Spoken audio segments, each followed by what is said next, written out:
Hi everybody. I think everybody's Happy trying to get a Sunday. final drink.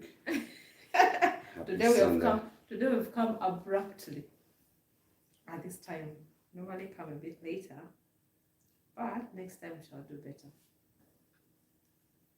Hello guys. Who is There's no one watching? here yet, Tina. People are still Yes, getting their but final drink. remember, Some people are the home people who are watching. going to watch later. They're watching probably some preseason lead up to actually the pregame before the soccer matches. Some people are out here spending time with the kids. And the families today. Yeah, so you gotta give, the folks some time. a little bit of time. Okay. But for those of you who are going to be watching the replay, hello. My name is Grafton. I'm here with co-director Tina here. Yeah. And we wanted to actually come to you live today because the continent is under siege. You know, there are already 26 people watching. These are our people. And sorry, I think.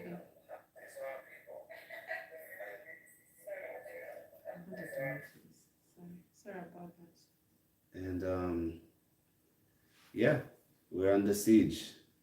Hi. There's a crisis taking place, and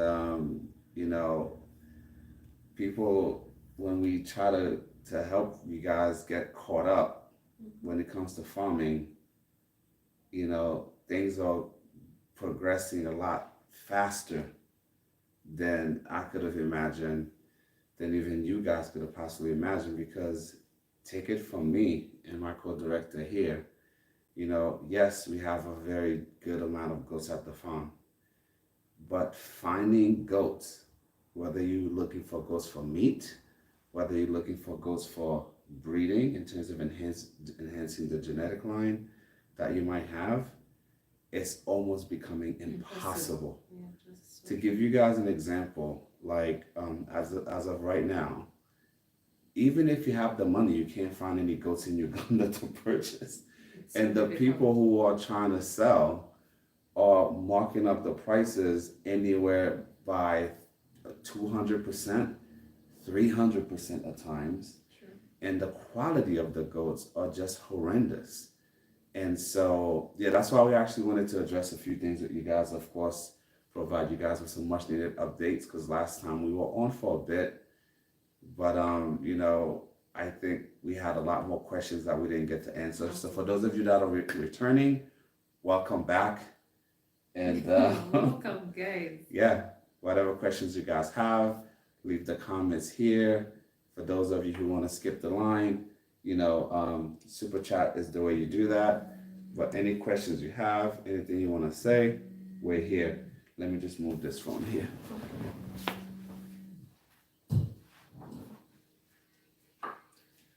Hello guys, so let's continue as we wait for Grafton to come back.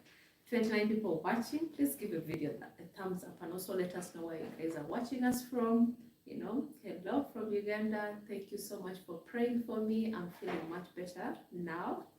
Yes, the malaria was really real, so I feel much better, and I'm really so happy to be here. Hope you guys are really able to hear me very well as well. Sorry about that, guys. Sorry for the interruption right there. I was just telling them, like, they're most welcome. Give us a thumbs up, subscribe if you haven't already, share the videos. We're on the road to 100K subscribers as well. That's still surreal. Yes, we are almost there. Just a few numbers to hit 100K and get our silver button as a family, as Value Farm family here. Unbelievable. It's very exciting. Yeah. And thank you, of course, for those who really prayed for me that I'm live. Now I'm feeling much better. Yeah. My smile is back. Last week was terrible. Hey, I was dying. But I'm really super excited. Anyone who has just joined us, you're most welcome. Let us know where you're watching us from. Let's catch up a little bit. Then, of course, we jump into the topic of the day. I know Grafton had already introduced it, what we were talking about today, because there's some things that we really need to share with you guys, because you're part of the family. Absolutely. We have to share our updates with you guys so that you know what is really actually happening on ground here. If you're an upcoming farmer out there, you should really expect these things, of course, as well. Yeah, so do you want me to read some of the people's shout outs to people here? Sure. Okay. XP Life Now is saying growth on YouTube has been very, very impressive. Thank you. Yeah. Humble Gambian. Hello, family. Hello, how are you? Jackie is saying hello, host, and everyone in the house. Greetings to you. Thank Ismail is saying well appreciated. Isa is saying hello. Isa is here. Yes. Hey, Isa. Isa.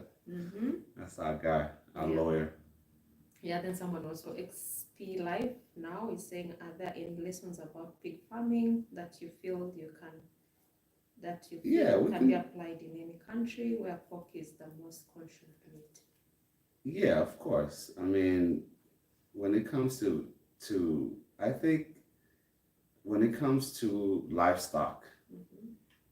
I think the most important lesson for everyone here who are interested farmers all over the globe is that genetics is everything. Yes. That's what I've learned. That is so That's what we've learned. That's what we practice.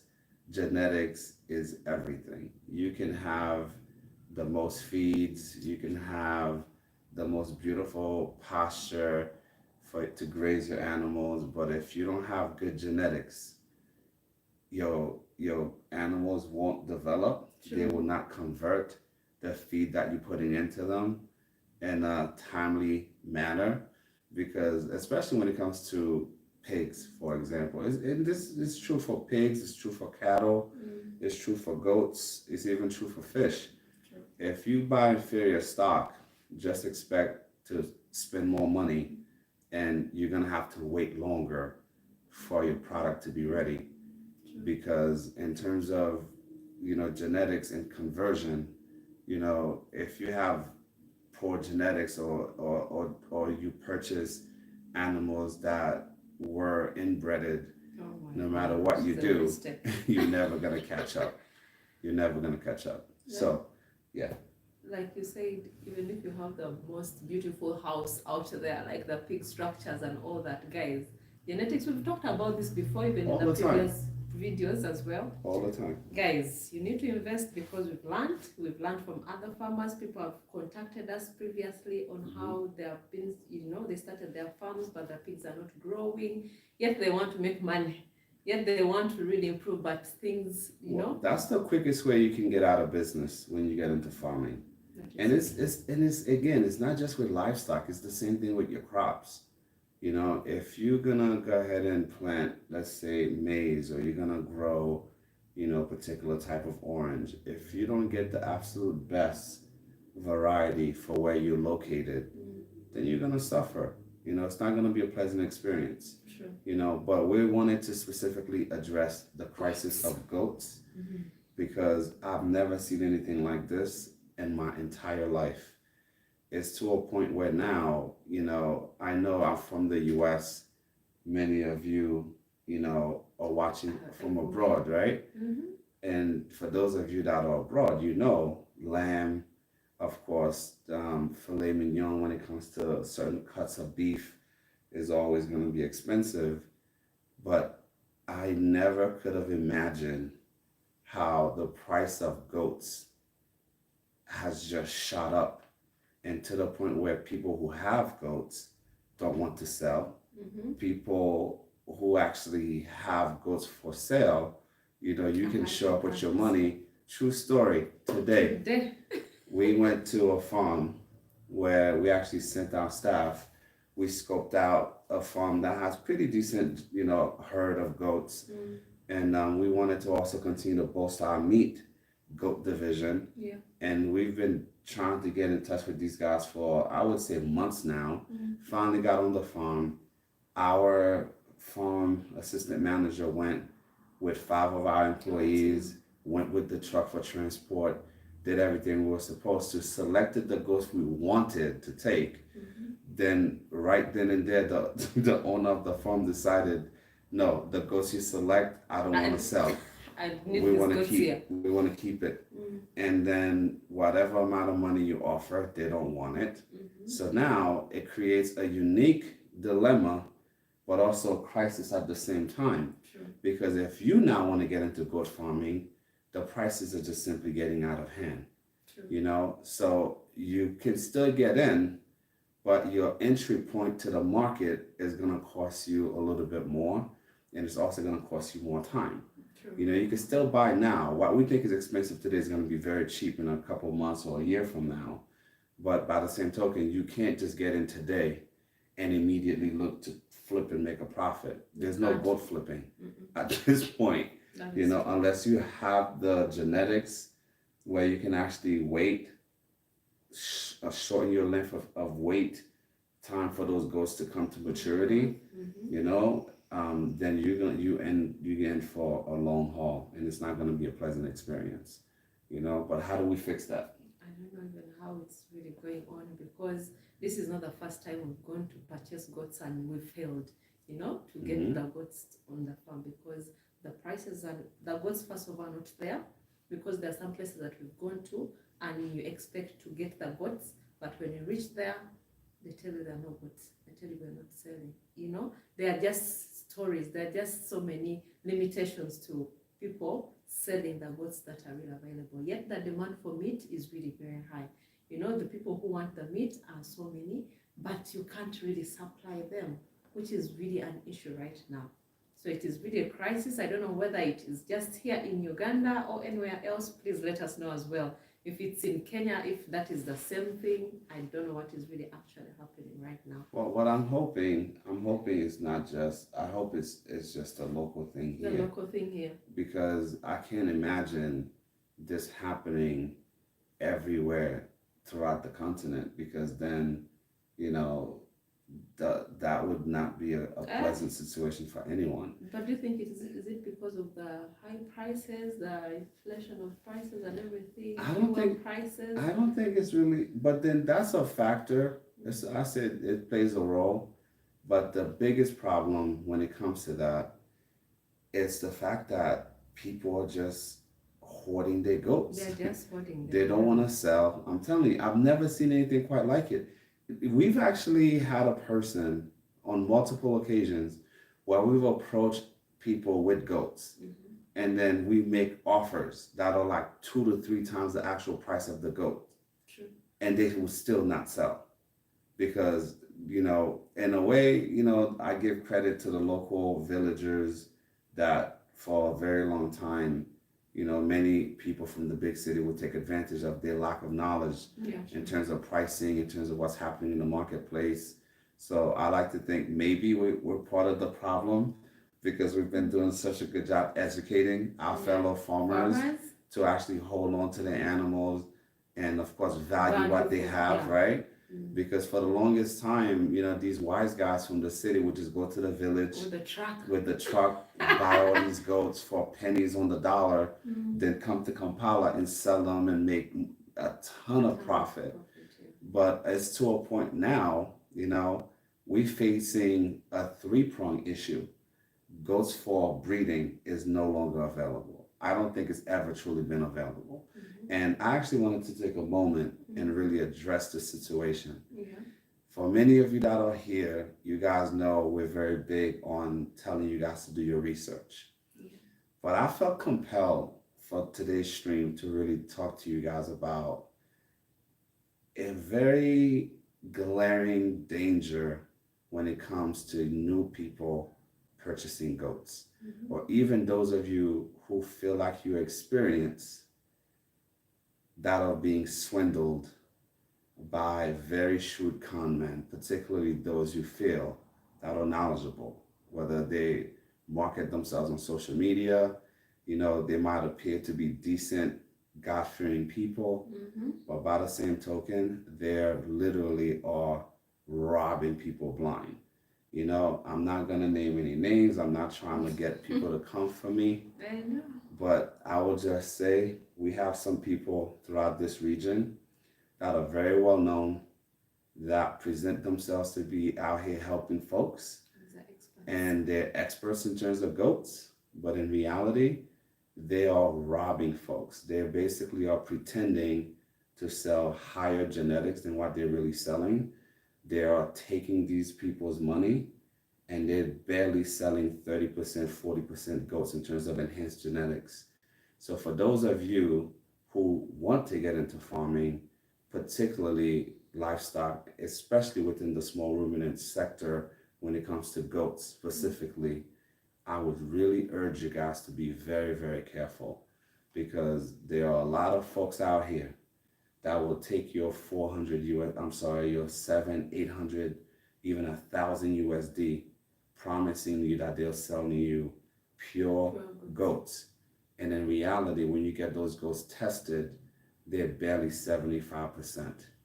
And you guys in the chat, some of you, I hope you have never experienced this kind of deception, but many of our fellow farmers have reached out to us who have dealt with this same particular company, who have experienced this so many times. And the level of shame, it's almost like the Madoff situation, I know back home, and I'm sure some of you are aware of this, for many people who gets robbed, who basically gets defrauded, they're so ashamed and embarrassed about talking. They don't want to talk about it. Yeah. They don't want to share with anybody because it's just not a fun thing to have put out there.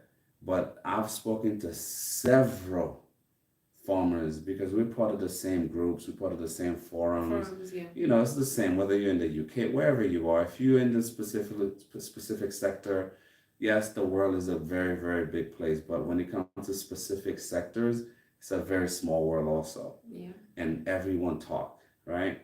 So for those of you, especially those of you who want to deal with goats, please, for those of you out there that are beginners, do not just watch somebody's YouTube video and send them your money, because you're gonna get robbed. Do not accept the fact that somebody's just gonna pick out goats for you and you send them your money and they're just gonna ship goats out to you. Because I can tell you from our personal experience, where we actually spent a very large sum of money to purchase goats from a particular farm here in this country.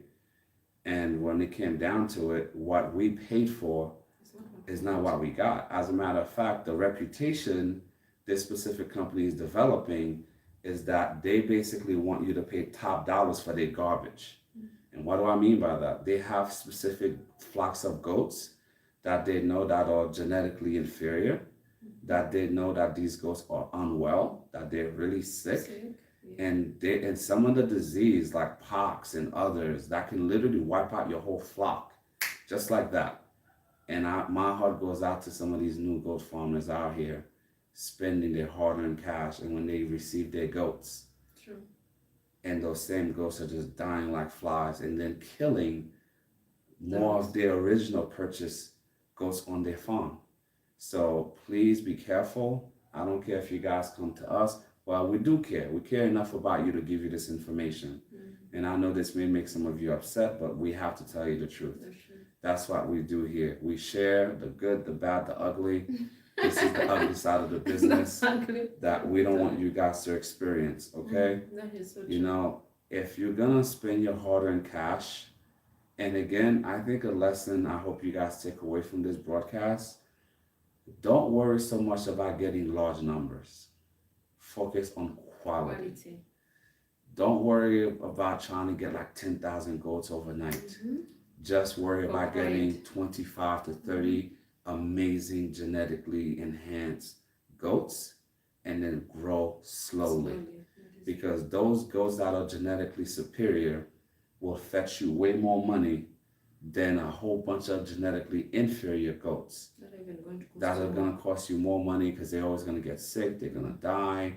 And let's face it, when it comes to time to sell them, aside from you just selling them for meat, the market is going to be somewhat limited. Yeah, that is so I just wanted to just share that with you guys, because that's also contributing to the prices. Yeah. And the thing is, if you're really a beginner and you really don't know more about the goats, you don't know what features you should look out for, bring a vet, get some consultation, do your research. I'm telling you, don't just watch YouTube videos and call somebody because you think their goats look nice. Go with an expert. Go with an expert to help you select.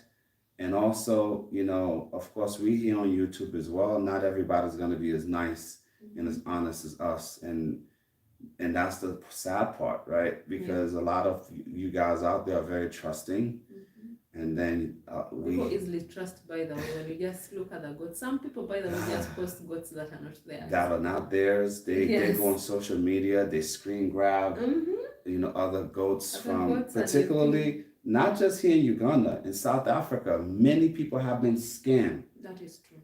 Trying to buy Boer goats. Yeah. And then they go on social media, they like the way the Boers are looking, and then before you know it, they're sending 10,000, 20,000 USD to somebody from social media they've never met. They've never been on the ground. They don't know where the farm is located. And then the moment these people get your money, you never hear from them again. Phone stop working. It's not easy. Yeah. So please be aware. But let's at least contacts as well, because now at least we have the contacts that side. We are family, come on. So you can easily contact us so that we can give you our contact. No, I mean, we have the contacts. We've been at this for a while. Like, we're practicing farmers. Yeah. This is more so geared towards both intermediate and folks that are rookies that are just now looking to get into the space. Because let me tell you guys, I know even seasoned farmers that have been robbed blind by what they see on social media. And so we don't want you guys to make that mistake, And so the number one thing you have to keep in mind, unless you actually have someone that can visit that farm, a trusted vet, somebody on the ground that can actually visit and know that physically these animals are there. In fact, a lot of the time, if you're buying goats for breeding, we highly suggest you actually get them tested, where you actually draw blood samples and take it, you understand, to actually have those goats tested, because you can buy goats that look physically fine. Nice. And then they have brucella, so they have scrapies, and then before you know it, you lose your entire flock. That is true. So you might have been saving for a year, 2 years, 6 months. Maybe you take your life savings, your retirement funds, and you put it into a farm to start thinking, you know what, you can't go wrong with goats. Like any other business, there's a small risk. There's always going to be a risk factor. True. But you always want to be prepared. Better be safe than sorry. If you are dealing with someone, the telltale red flags you guys should look for. If you ever show up at a farm and that farmer is not allowing you to pick the goats that you want, no matter how badly you want your goats, leave. If that person is literally standing there, they're telling you, oh, you can't take this one, you can't take that one, or let me pick 10 goats for you, okay, and then you get to pick one. Pre-selected. Yeah, and there's nothing wrong with the pre-selection. The problem is the pre-selection, and then they still keeping you from choosing what you want within the pre-selected goats, because they have to quarantine the goats before you take them. True. So be careful, run, and also do not just give random brokers a ton of cash. Go into the village looking for goats for you, because they will take your money. They'll buy a bunch of goats for like $20, $30 and tell you they spend $100 to $150 to $200 per goat, and they will find the worst quality goats you can possibly imagine, and that will be the end of you getting into this business for a very long time. So I just wanted to share this stuff with you guys, because we're all family. And at times families have to air out some of the laundry, you understand? And we actually resolve our problem with that shady goat dealer, because we were aware immediately when the goats were shipped to our farm. We know that we immediately had them isolated. They were quarantined, and those goats had, again, completely covered with pox. So had we not followed our instructions, we would have lost at least, I'm going to say conservatively, 50 to 100 goats by just assimilating those goats into our flock. So we were able to catch it early. We were able to return those goats. It took us about 7 weeks, to nail down that person to get. I think the best thing is for someone, when you get that, when you buy, because you've already spent a lot of money to, buying all these goats, make sure you at least have a period time. You tell the person that, okay, if the goats are sick, I'm returning them, because that's what really happened to us when we realized the goats that we Immediately. weren't the ones we expected Genetically, to have. they were wrong. Yes. We were really very disappointed as well, because the person had even decided, like, okay, we are going to give you the best. That is the mistake that we made in the beginning. But of We course, thought we were dealing with a trusted fellow farmer. person. Yeah. So at least have that time period whereby you tell the farmer that in case the goats are not fine, I'm returning them. Still principled, at least, because you never spend money, a lot of money, in high quality breeds, and you get disappointed in the long run. Let me tell you guys something else we always say, and it sounds like a cliche, but it's really not. We always tell you guys, in this business and in life, cheap is very expensive. So if you're looking to get into goat farming, you want to get into breeding, and if you think you're going to go out there and find boar goats for $75 or $80 USD, and think you're going to have real qualified genetic breeds on your hand, then let me tell you something, you're sadly mistaken. Let's be honest about this, okay? It's almost like, imagine if you hope to start selling, Mercedes-Benz, and then you out there shopping for Mercedes-Benz parts with Pinto money. And for those of you out there that are coffins, you know exactly what I'm talking about. You have to spend money for quality. Yes, it's going to take you time. You should take your time. Take your time. But then find quality, trustworthy dealers here that have their records, that can actually show you lineage. Even the goats that we imported recently from South Africa, all of the paperwork, the bloodline, the genetic line for those goats go back more than 70 years. All the records are still there at the farm. You understand? From where our last farmer got his stock from, to the great-great-great-great-grandparent stocks are still there, and it's easily traceable, right? And it's certified. So we urge you guys to really do the same. Save your money. Buy 2 goats instead of 40, but at least start out the right way. You understand? And yeah. That is really so good. Someone here, Proactive Africa, is saying Africa is under attack by jumping into fast things that are not quality, even on food, GMO foods, seeds, and these things are killing us health-wise. I agree. There's a lot. That's another crisis as well. When it comes to buying seeds, unless you go to a certified distributor, you don't know what you're getting. Because let me tell you something, people here are very creative. They'll literally get the packaging and sell you the local seeds, and then they'll charge you the price of the real authentic seeds. And then you plant your maize and nothing grows, and you're wondering what happened.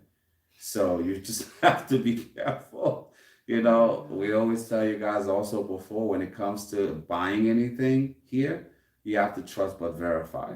Don't just go for the cheapest. You have to go to a place where you're going to find a trusted, certified distributor and spend a little bit more money, but you'll get that peace of mind. But you know what? Even some people hike their prices because they know that, okay, if it's too cheap, it is expensive, people may think it's an original product, which is really very, very bad. So sad.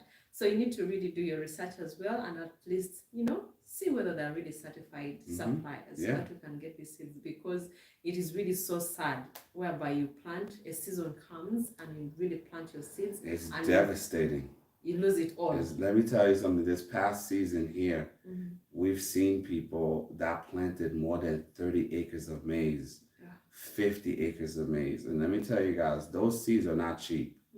And to have less than 20% conversion on that return is catastrophic for that family. Like, most people can't recover from that. You can't. Yeah. You can't. It's very difficult.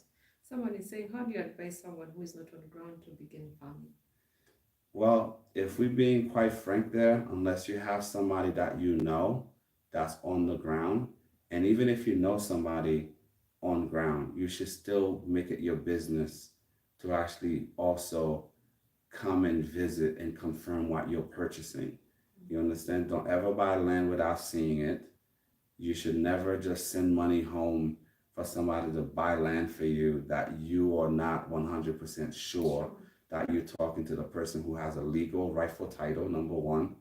Number two, you should never trust anybody 100% because let's face it, guys, when it comes to money, you know, especially when the times that we're living in right now, money is so scarce. Things are so difficult. Things are very difficult. Even in cases, even your own mother is going to take from you. Not because they want to, it's because the situation that they find themselves in. Yeah. You know, so just to be safe, you know, even your brothers, your sisters, yes, if you have that kind of relationship, you know, and if that person is a has financial stability on their own, you know, you can have them help you research. But before you sign anything, before you make any major financial commitment, you should get on a plane, get in your car, come visit for yourself. You understand? Come see what's on the ground. And of course, you need to vet everyone you hire. Make sure you get the real references. Another thing that's common that we ran into, even like, you know, the last our pig expert that we had on the platform as of recent, what a lot of people are doing, they actually bring in forged documentation. Oh my God, yeah, when they come for positions, when they applied to be hired to work for you.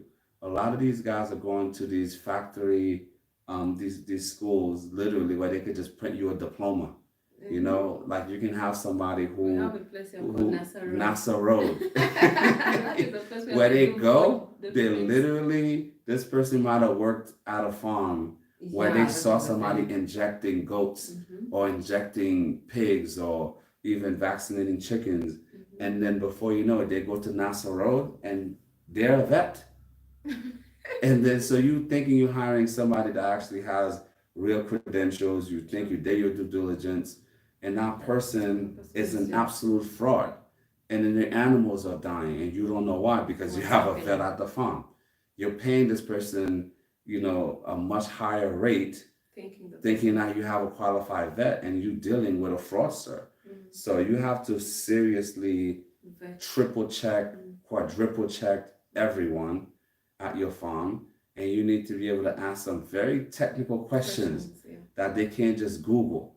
You understand? And if they can't answer the basic ways to vaccinate like a kid goat between 2 to 3 weeks, escort them up your farm.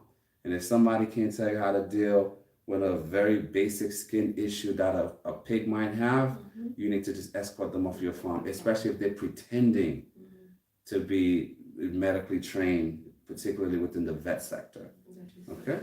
But it's even not bad for someone to really train on the farm because most of these people come, like the labor workers, just come and learn from the farm. I agree with you. It's a double-edged sword. Now, if you have somebody who's at an entry level, you would prefer somebody with no experience, actually, because they don't have those bad habits. But the danger, what I want to make sure I warn you guys about is if you think you're hiring a manager who's bringing credentials that you feel that are supposed to be a cut above in terms of experience, hands-on and actual, technical experience, and that person doesn't know anything, then yeah, it's a danger and it could be a real problem. They can literally, quell your start even before you get out of the gate. So that's something you guys really need to look out for. Wow, that is really good. Hi, Doreen. Doreen is one of our, subscribers from way back. Hello, Doreen. She's active on the chat. Yeah, then someone is saying here, when you say that you earn good money with farming, is it actually good or is it only good for the locals? $5,000 a month is not good money living in the middle of nowhere. What does that mean exactly? Be specific. Because let's face it, I don't care who you are, unless you're living in California. Let's put it this way. Right now, the median household income in the United States is barely $47,000 a year. Last I checked, if you're making $5,000 a month, you're already beyond that number. So earning a good living is relative to how your lifestyle is. Are you trying to drive a fancy car? Are you trying to live in the heart of Kampala? For some people, a good living could be somebody who's basically earning $700 a month and they already own their house. They have no mortgage. They have no debt. There's no credit card bills. In that instance, that person is doing phenomenally well. And you can have people here in Uganda, throughout the continent, that are making $24,000 a year, that are living far better than people in the UK, in the United States of America, and around the globe. Now, what's a good living is relative to your situation. You understand? It's your lifestyle. You can make $300,000 a year, guys, and if you have like 20 kids with like 17 different baby mamas, life is gonna be interesting on your side. You understand?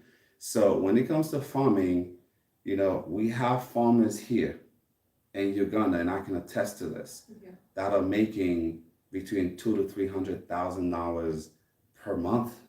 Some of those guys are making $1 million a quarter. Some are making $5 million a quarter. So it depends on where you fall within that spectrum, within that scale, and it depends on the field you decide to go into, right? So there's money to be made. In fact, the title of this video, Crisis. Literally, if you were, let's just do this. If you were a goat farmer here in Uganda right now, and you had about 3,000 goats at your farm, you are wealthy beyond your wildest dream. That's true. Because if you decide to wake up today and you decided out of your 3,000 goats, even if you wanted to sell maybe 150 goats per month, you can literally make between $10,000 to $15,000 a month. True. In your sleep. And this is not you going to work 7 days a week. This is not you working 80 hours per week. This is just you being at your farm, dealing with nature, being with your flock. You're not buying back feed for your goats. You can make that kind of money and then some. And I can tell you guys from my personal experience within the financial sector, I've been around folks that were literally making $500,000 a quarter in just bonuses, and yet they were miserable. And then I come here to Uganda. There are people that are barely making $1,000 a month, and they have their home. There's no debt. They're able to send their kids to school. They're happy. So good living is relative to what your definition of a good living is. So I hope I answered that question. Yeah, that is really well said. People here, sometimes when we go to the villages, you find kids really happy. They don't have much. Yeah. They have, just a few animals there. They have the chickens. They have a few goats there, But they're happy. They're free, and they're really more than even happier than people in Kampala. That's true. Yeah. So it's just your lifestyle that really determines what you really want. Then someone is saying here, Kenneth is saying, what are the best breeds of goats to be raised, and how do I get your breeds in my country, Ghana? Well, the beauty, from Ghana, we have our friend there, Fred. From Samaja Farms, farming in Africa. Well, the best breeds you can get, again, is based on your pockets. But if we just discussing pure genetics, it depends on what you want to do. If you want to get into goats for genetics, we highly recommend you consider either, going with your Savannahs, going with your Boas. And then, of course, it depends on if you're looking for milk. You can go with your Sannans. You can go with, Toggenburg, Alpine. It depends on what you want to do within the sector. But if you just want to go for meat, you can do a combination where you can actually get some of those higher genetically gifted goats. For example, you can get Boas, and then you can cross them with some of your higher tiered local goats, right? Here in Uganda, I don't know specifically the type of goats you guys have in Ghana, but I can tell you here in Uganda, our local indigenous goats here, we have the pure East African goats, which are the smaller version. But then we also have another version, which is called a Muvende.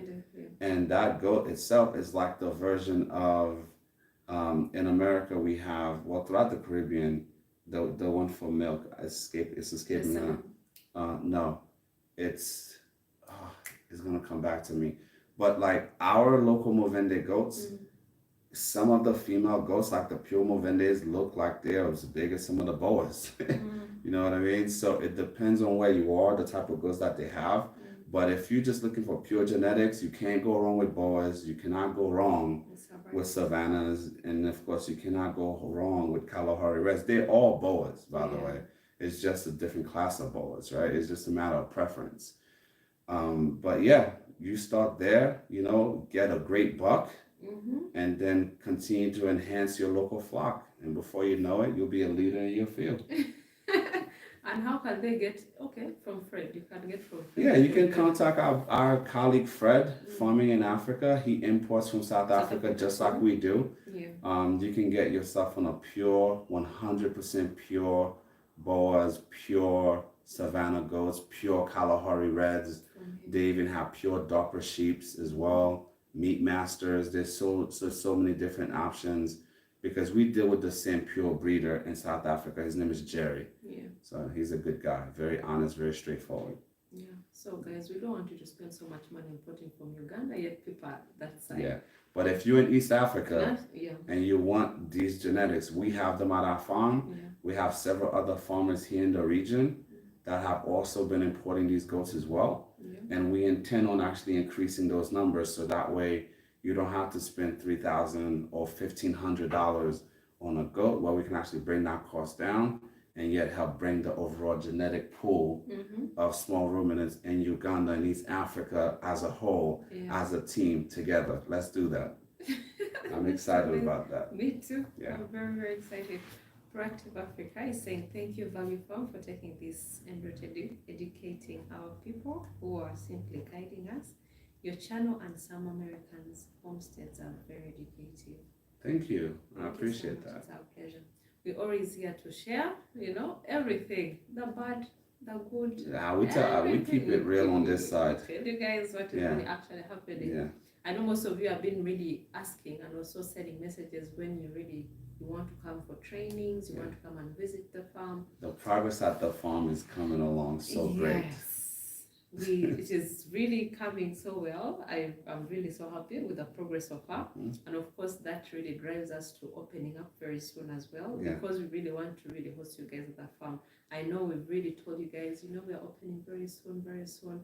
But there are challenges here and there, but at least the progress so far that we have right now, I'm seeing the farm opening very soon. Yes. Yeah, we've added like different paddocks for the different goats. We can't wait to take you guys along for that. There's a video that we already did that we shot on that. We'll be sharing that really soon. Yes. But then the thing let me tell you guys what I appreciate about the beautiful, sweet challenges of Africa. You see, for many of you guys that are in the diaspora right now, you might have forgotten the struggles that exist within the motherland. But the reason I appreciate the struggles, right? If you're able to withstand these struggles, it only makes you stronger. It forces you to learn. It forces you to adapt. And the more adaptable you become as a small business owner, the further you're gonna go in life. And so for us, we face many challenges. Shortage in terms of materials for building, scarcity in terms of talent, in terms of work, force, availability of actually qualified talent. But you know what? We've actually adapted. We've actually hired people from different sectors who has never really done much farming before, where we trained these folks to the point where now we literally can say, hey, vaccinate for A, B, C, D, and then this person could just do it. Or we literally have our protocols that the staff can just follow because they've been trained and they know exactly what to do. You understand? So when it comes to being here, I've learned to appreciate that, because growing up in New York City, spending time in Europe, spending time in the Caribbean, sac passe to my Caribbean brothers and sisters out there, like a lot of these things I took for granted, like everything from transportation to internet to just like being able to just, get up and just drive and not having to hit a pothole.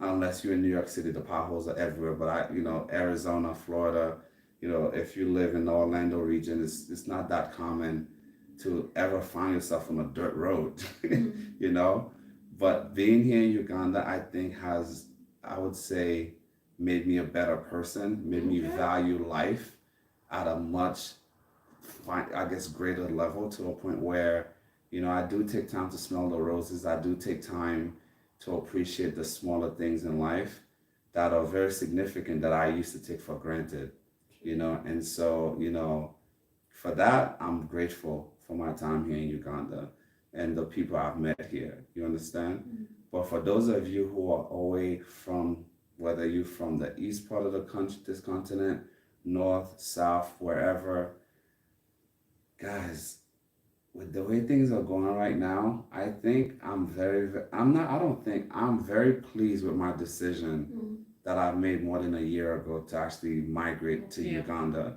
to actually start this journey with my wonderful co-director here.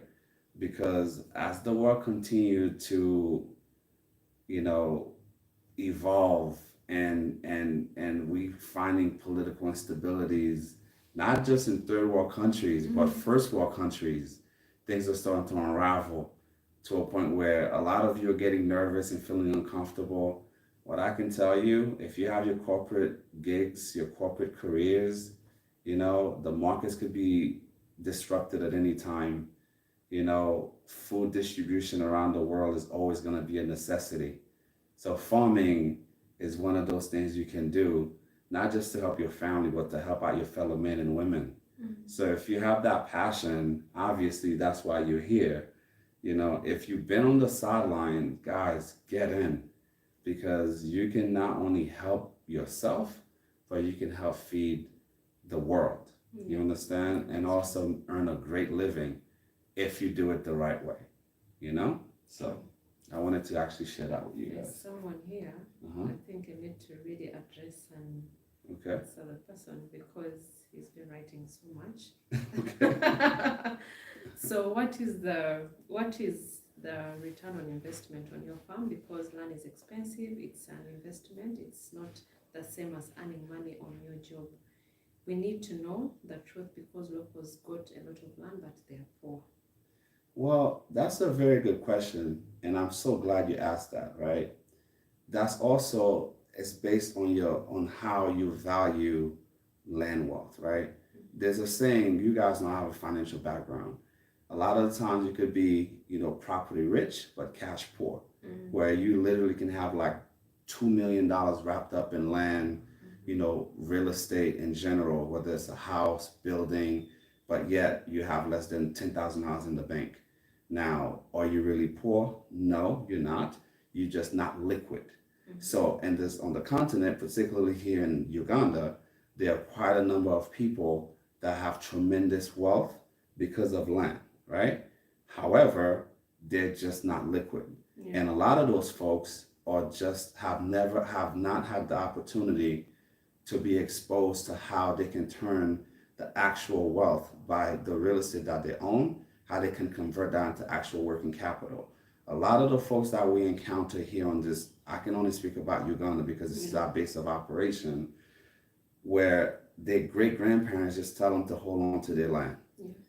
And they don't and a lot of these folks might have like 3, 4, 5, 6, 700 acres of amazing land, but they don't understand that, okay, they don't even have the money to cultivate 5 acres of that land.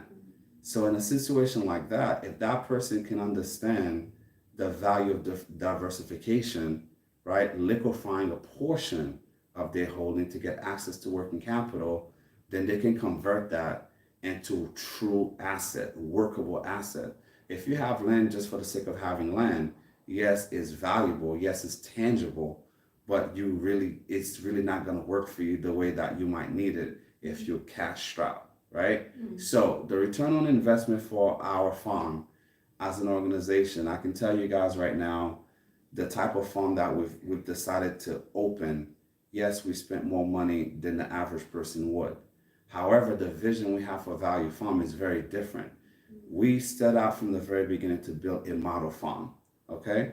So the model farm will comprise of how we wanted to show you guys modern ways of actually having pigs, right? Keeping pigs. We also wanted to build standard level housing for our goats, for our small ruminants. Now, I can tell you, for example, within our pig division, as things continue to grow, the amount of money we're currently investing, we're still in the growth phase. So the farm is not yet open. So to tell you what the return on investment is, We're barely just we're 1 year in, and a few months. and I would say we're about like 13 months in to this project. We're still constructing, we're still building. So to answer that question, it's a tricky thing to say, but I can tell you, if we were to just take one sector, for example, if we were just to talk about goats, initially, we started with very few goats. Now, right now, I can tell you, I can give you an idea with the amount of goats we currently have at the farm. I would say initially we probably invested maybe like 5,000 USD buying goats, and that's over a year plus, right? And the current value of our flock right now is well over 50, 60, almost $70,000. And I'm being conservative. I'm not even considering the pure goats we have at the farm. You understand? So you tell me where you can go, except for if you were a crypto wizard, where you can spend like $3,000 to $4,000, and inside of 1 year, where your valuation is already at like approaching 75, 80,000, and we're not even open yet. We're still building, and that's the key word you have to keep in mind. The farm is still in the process of growing, of building. So when we open the doors, where we will definitely be getting revenue for both training, as well as revenue for, for sales. And of course, as again, when you have the grandparent stocks that we currently have now, time now becomes your friend, right? Biology takes place. So even if we were to not spend another dime on buying new goats, by pure multiplications alone, you give us another 12 months and you can do those numbers, because goats triple literally every 5 months. So you can do the math. Wow, I think you really answered him, because he has really typed a lot. Yeah, this is my world. I'm very, very happy to help educate my brothers and sisters out there. Because he went again saying that you see, now the truth is showing. We are talking about US dollars being American. Okay. Let's just leave this guy now. Oh, no, let me answer this, okay? You can convert that into Ugandan shillings. I'm dying to know what your point is exactly. No, he's an American. So being American is different than being African. We can't live on a couple $100 a month. Give us numbers, not dreams. Then he said, you're not counting the feed of the goats, infrastructure, and the cost of the land. That's all part of what we spent. Because let's face it, with us, we decided to build we decided to go the model route. You don't have to go that route. You understand? So I'm not really quite sure what you're trying to accomplish, but hold on. I want to make sure we get this right. Okay. We decided to build a farm that not only the government folks here have a lot of people that they actually want to come to our farm to learn the different principles that we teach and we practice at Value Farm. But if you're a normal person who just want to get into farming and you just want to rear your goats, you don't have to have a standard house like we have. No. Literally. And then when the money we talk about that we invested over the year, that also includes what we spent on building our initial structures. Remember, we started with temporary structures. With the temporary structures, right? So then you can easily go back and watch the earlier videos of how we started, and the progress. And the progress that we've made. So even the money even the investment now, as it's been growing, is just biology. Even with the pigs, we started out with like a few piglets. In fact, the very first pig we purchased was just one. All those videos are there. So I'm able to say, and those are the ones that have really multiplied. It's all good. It's fine. If you see the numbers, you'll be really surprised. So my brother or whoever you are, we're glad you're here. But let's have real productive, conversations here. And if you're not here to add something positive, and if you want to learn, go back and watch the videos. There's a lot of videos. We've documented everything. We've documented each and everything from when we bought the land, From the very beginning, where the land itself. And if we're also talking about the actual valuation of the land, even the land value has gone up by 4 times. So let me give you guys an example, right? Again, this is why investing is important. When we first started buying land in the area that we got into, an average acre of land there was barely like 1,000 USD. Not even, I'm lying. It was what, around $300 to $500 per acre. Now, a year and a few months in, an acre of land now is gonna cost you between like 1,700 to 2,000 plus per acre in that area. Yeah. And it's just getting started because all around us there are developments happening everywhere. People are literally putting up buildings for rentals. They're opening up shops. I'm expecting a bigger schools to start opening everywhere. So yeah, I'm very proud of what we've done because the investment that we've made in this small little village is actually encouraging other folks from Kampala, from all over the place to actually join us on that journey to actually turn a village into a town and ultimately something greater. So I'm very happy. The road network has the roads have been fixed, electricity is there, water, you know, so. And by the time we came there's really nothing. I remember the first time we stopped at the trading center. There was nothing. Oh my God, it was so miserable. I was like, oh my God, how are we going to begin all this? But you had I don't know how. Foresight. No foresight. I believe. I believe. You know, guys, like when we first got into that village, and my partner here is from Uganda, and sometimes you need somebody that can have an outside, that could see the problem from a different vantage point. So for me, where you saw challenges like, oh my God, this place is in the middle of nowhere, I just saw opportunity. I literally, we could have spent the same money and gotten like maybe a 50 by 100 little plot of land, but yet be very close to the city. For me, I know what we wanted to do. We needed more space, so we went deeper into the village. But now, what was considered a village is no longer a village. I mean, right now, if we were to start right now, the amount of land we purchased 14 months ago, we couldn't afford to buy that land at this point. You know, so it's always smart to invest, and you have to, again, research, you have to have belief, and you have to have conviction. And you have to literally be willing to take a risk and go all in on what you believe in. And that's what we did. That is so true. Yeah. Oh, wow. But we really appreciate you guys so much. Absolutely. How do you mention this name? I can't see. Deshaun? Yeah, Deshaun. Yeah. I don't know.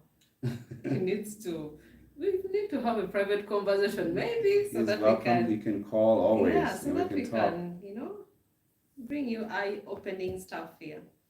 Yeah, someone was saying, Jude Ronnie was like, I've been missing you guys, thank God.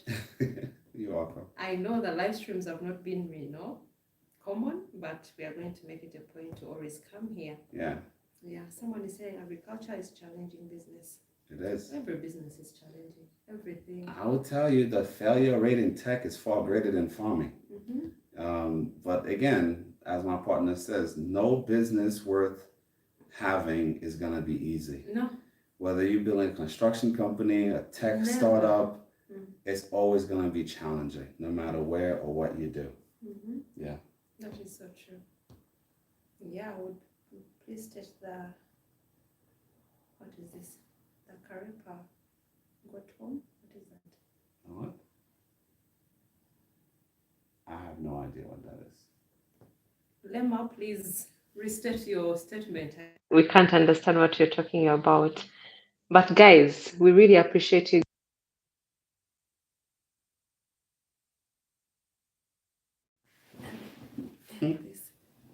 Sorry guys for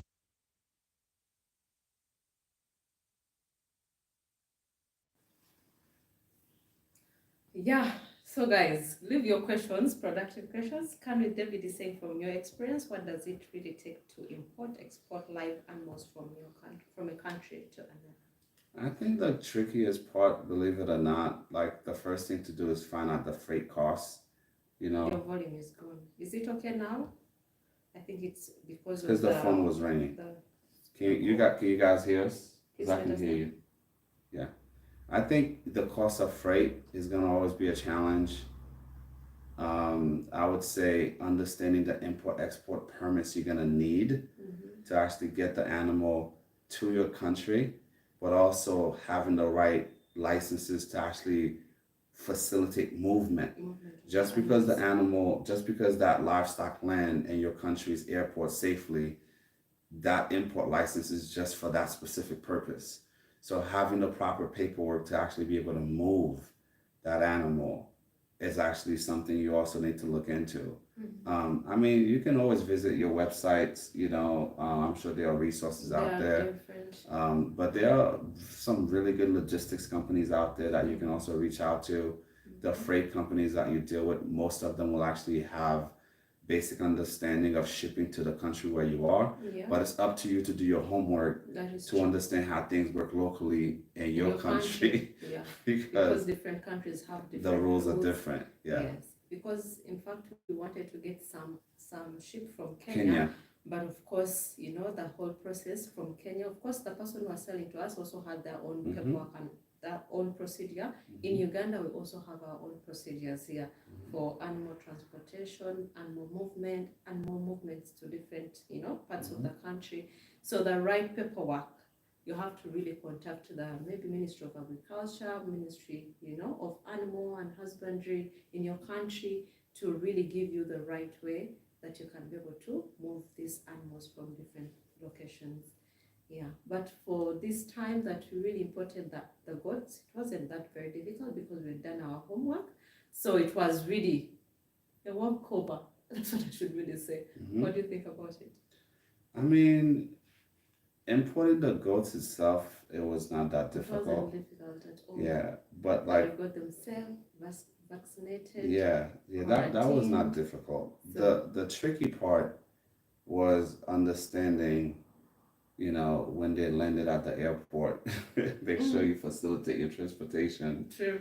beforehand because unless you do that, it can get a little A tricky. little tricky, yeah, Yeah. that is so true. Yeah, guys, please drop your questions. We are here for your questions, you know, because you guys really send us messages sometimes and not replied on time. Please drop them here, and we are here to share everything that we share at Value Farm. And you guys really requested for this live stream, so we are here to interact with you guys live. So there's nothing like postponing or watching the video and you wait for your comment to be replied to. So we are here to, you know, let's be constructive as well. You know, if you're really the people who are just here just to, you know, make people discouraged with farming, whatever, listen, please. there's always gonna be haters no matter where you go. But guys, let me make sure you understand this. The most important thing is, if this is your dream, if this is what you want to do, don't let anybody discourage you. Because people are now saying that it's like we are doing the sales pitch, like we're just here just to market and sell. No, this is experience. What exactly are we marketing and selling? We're here to answer questions. We're here to talk to people. But the most important thing you have to keep in mind, every single business you start, whether you open a tomato stand, a lemonade stand, there's always going to be an entry point. Yeah. How much is it going to cost you to get in? You have to have your business plan intact. You have to follow your business plan. There's always going to be a time period for you to recoup the money that you put in. Now, not every business is going to be successful, but by the same token, you have to have a conviction in what you really truly believe and go for it 100%. You know, that's what it is. Whether you want to start selling cars, start selling food, start selling hats, whatever it is that you want to do, don't let the haters get in your way. In fact, use that as motivation. And the more hate you get, you know that you're on the right track. That is what Browncoat is saying here. He's saying haters just means that you're doing it right. Let me tell you guys, we're fully committed to helping you guys. That is the fun. We're fully committed. Let me tell you something. Nothing brings us more joy than to be able to reach out to those of you. We get the fact that some people are just unhappy with life. That's okay. But by the same token, for those of you who tune in because you want this information, we're here for you. You understand? We're here to share. We're here to educate. We're here to make sure that you guys know I'm an American. I'm here and I'm doing it. My partner's here, Ugandan. We're doing it. We're moving forward. Exactly. The farm itself is growing by leaps and bounds every single day. And how is that growing? Why is it happening? I remember when we first started, we had a handful of rabbits. Now our rabbitry is literally get at a point where I walk and I'm like, wow, where did all these rabbits come from? Yeah. You know, to know that we started out with just like what, 3 goats. 3 goats, 1 pig. And 1 pig, to the point where we have we're approaching. In fact, we actually decided to send 90 pigs to the butcher, but if we didn't, we would have been approaching 300 pigs. No, we were at 200. Well, we sent 100. Yeah, we were approaching 300 pigs at the farm. And in terms of goats, we're approaching well over 500 plus. There's 600 goats at the farm. Yeah. So you can start small. The way we always tell you guys, stay true to your belief and continue to grow. And that's it. My favorite quote, which is from Lloyd Banks, right? 50 cents actually in the club. You know, let the haters hate, right? And just watch the money pile up. So for those of you out there who want it, whatever business it is, you have to have the right mindset. You have to have the right dedication. True. And then that's it. You just go for it, man. People want to hate, let them hate. Just continue to do your work. And these are people who just, do not have the experience, have not even tried out these businesses here, that they're really, despising. I just tried something and fail and say that, those guys are lying. I tried it out. This is how it works. Well, even if you fail, don't mean you have to hate on somebody else that's actually doing a little bit different and finding more success than you might have found. So that's what it is. Yeah. Let's go back to the meaningful people here. Brandcoat is saying, in your experience so far, are the Boer or Kalahari redbacks prone to get smelly in the season? Are they docile or have they seen aggression? Well, when it comes to that season where the females are in heat, the bucks are always going to be a bit more assertive during that time frame. I mean, the male goats have that smell because that's how they actually put out, that's how they mark their territory. That's how they express their interest in what's happening around them, particularly in the opposite sex, right? So, I mean, I love the Kalahari Reds. I'm a huge fan. They're massive goats. But again, they are different color. They're still boas, guys. Whether literally, boas, savannas, Kalaharis. Do you even find black boas? Black boas, by the way. I didn't know that there were black boas still. You told me about that. They're out there, That they are there. So you answered the question. I believe I did. Okay. Are they docile? They are very, very friendly. The kids are they don't have that natural fear factor the local goats here. Yeah, that's the other thing.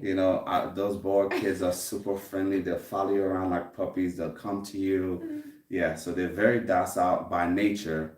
But then again, that's been our experience with our goats. Maybe whoever, like where we got our goats, they are used to being handled, just like our pigs are very docile. Yeah, not every pigs are friendly. Some of them will definitely, they can come for you. But our pigs are very friendly because we spend time with them from the very beginning. So yeah, it depends on how you handle your goats early on. Yeah. Handling is also another thing, very important, because even these goats here, the exotic ones, may share well depending on how people handle them as well. But they're really very docile. Fun fact at the farm, when our colleagues are in there with the goats and they're coming all over them, they're like, these ones here, exactly. They're not afraid. These ones are not afraid, but the local ones, those ones that are they don't want nothing to do with you. They are running away from people. They are very shy. That's how they survive. Yeah, but these ones, they're really, really friendly. Very friendly. When they come, climb on you, and people are now accustomed to that because now we have one guy, a kid who takes care of the kids, is always in there seated. The kids are all over him. Yeah, that's he's how become they are. part of the flock. So that is so true. Can we say, as per standard, is it really possible to rear goats in a confined space? I mean, without having goats move outside a gated 2-acre piece of land? Absolutely. You absolutely can. As a matter of fact, on 2 acres of land, as long as you can source your feeds elsewhere, you can have up to 500 plus goats there. If you're doing zero grazing or cut and carry. Absolutely. We have a video of as that. long as you have your exercising yard where they can come out, escape the house, As that place gets aerated and clean, absolutely, you don't need that much space to have goats. That's the beauty in keeping goats versus cows. That is so true. Yeah. And plant your feeds for the goats, of course. At least spare some little land for you to plant the grasses, because if you don't have the space, you're going to start. Let me tell you what I love about Uganda, guys. Over here, let me tell you, you could be driving on the highway, and then you see goat farmers literally on the side of the road cutting their grass, and it's some of the most nutritious grass you can actually feed your goats. And then you also see them in the swamp, collecting whatever grass that's there or whatever vegetation that's there. And a lot of them are very innovative. They actually go to the trading centers, and they partner with the restaurant owners, right, and the merchants, where they actually get the matoke peels, they get their elephant grass, and they mix it together, and then you're in business. Yeah, absolutely. That is so true. Yeah. Paul from Nigeria, hello. How Hey, are you Paul. doing? Yeah, then Clarence is saying greetings from Cameroon. My people from Cameroon. Hey. Parlez-vous français? I'm lost. I can't even say anything. Then somebody saying, Clarence is saying, please can you get me clarified about the liquid you spray daily on the wood shavings? It's an IMO liquid solution. Yeah. This stands for indigenous microorganism.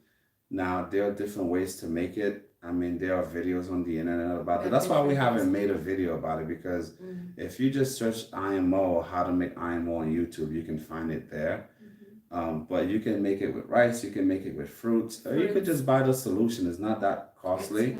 But if you're gonna go large scale, you might want to learn how to make it yourself. To save costs. Yeah. But that is the liquid that you spray there. I know we've got so many comments asking. I think that these are the people who have just joined the family. They're confused. What is that? But it's for no smell as well, because it's the best thing ever. Let me tell you this is the thing at the farm, right? And this is true for me and my partner here, because we're at the farm all the time. Yeah. So when we go to the pig structure and we walking around and we checking on the pigs, we're doing our rounds, you almost forget that you're in a pigsty. You forget because you grow accustomed to walking inside of a pig structure and not smelling anything. It's not until you go to somebody else's farm and then you literally park your car, right? And then the stench just hits you. And you're like, what is that? You almost forget what it smells like when you actually use the IMO and deep leader system. Yeah, that is so because I tell you guys all the time, like, you literally could be inside of the pigsty and decide to just eat your lunch and have your sandwich there. There's no smell. It's just normal. It's just like you're out there in nature, and that's it. Yeah, it's unbelievable. It's unbelievable. It's a worthy investment. And I know most people out there, most farmers think the deep litter system is only for the small scale farmers only. You could do it commercial. You can do it commercial. We've done it, and there's several other people doing it too. Yeah, and it's really doing so well. So it's more comfortable for the pigs, especially when it's time for them to farrow. It's much easier to take care of. That is so true.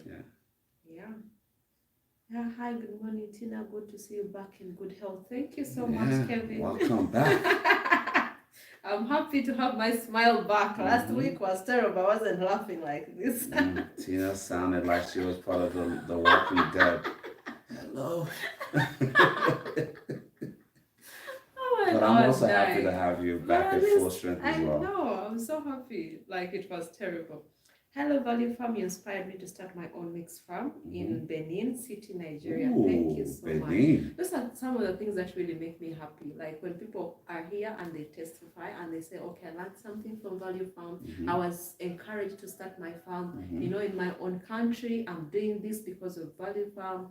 That is just something that I'm really so proud of, and I'm really so happy. And that is something that I really want to even see other people do.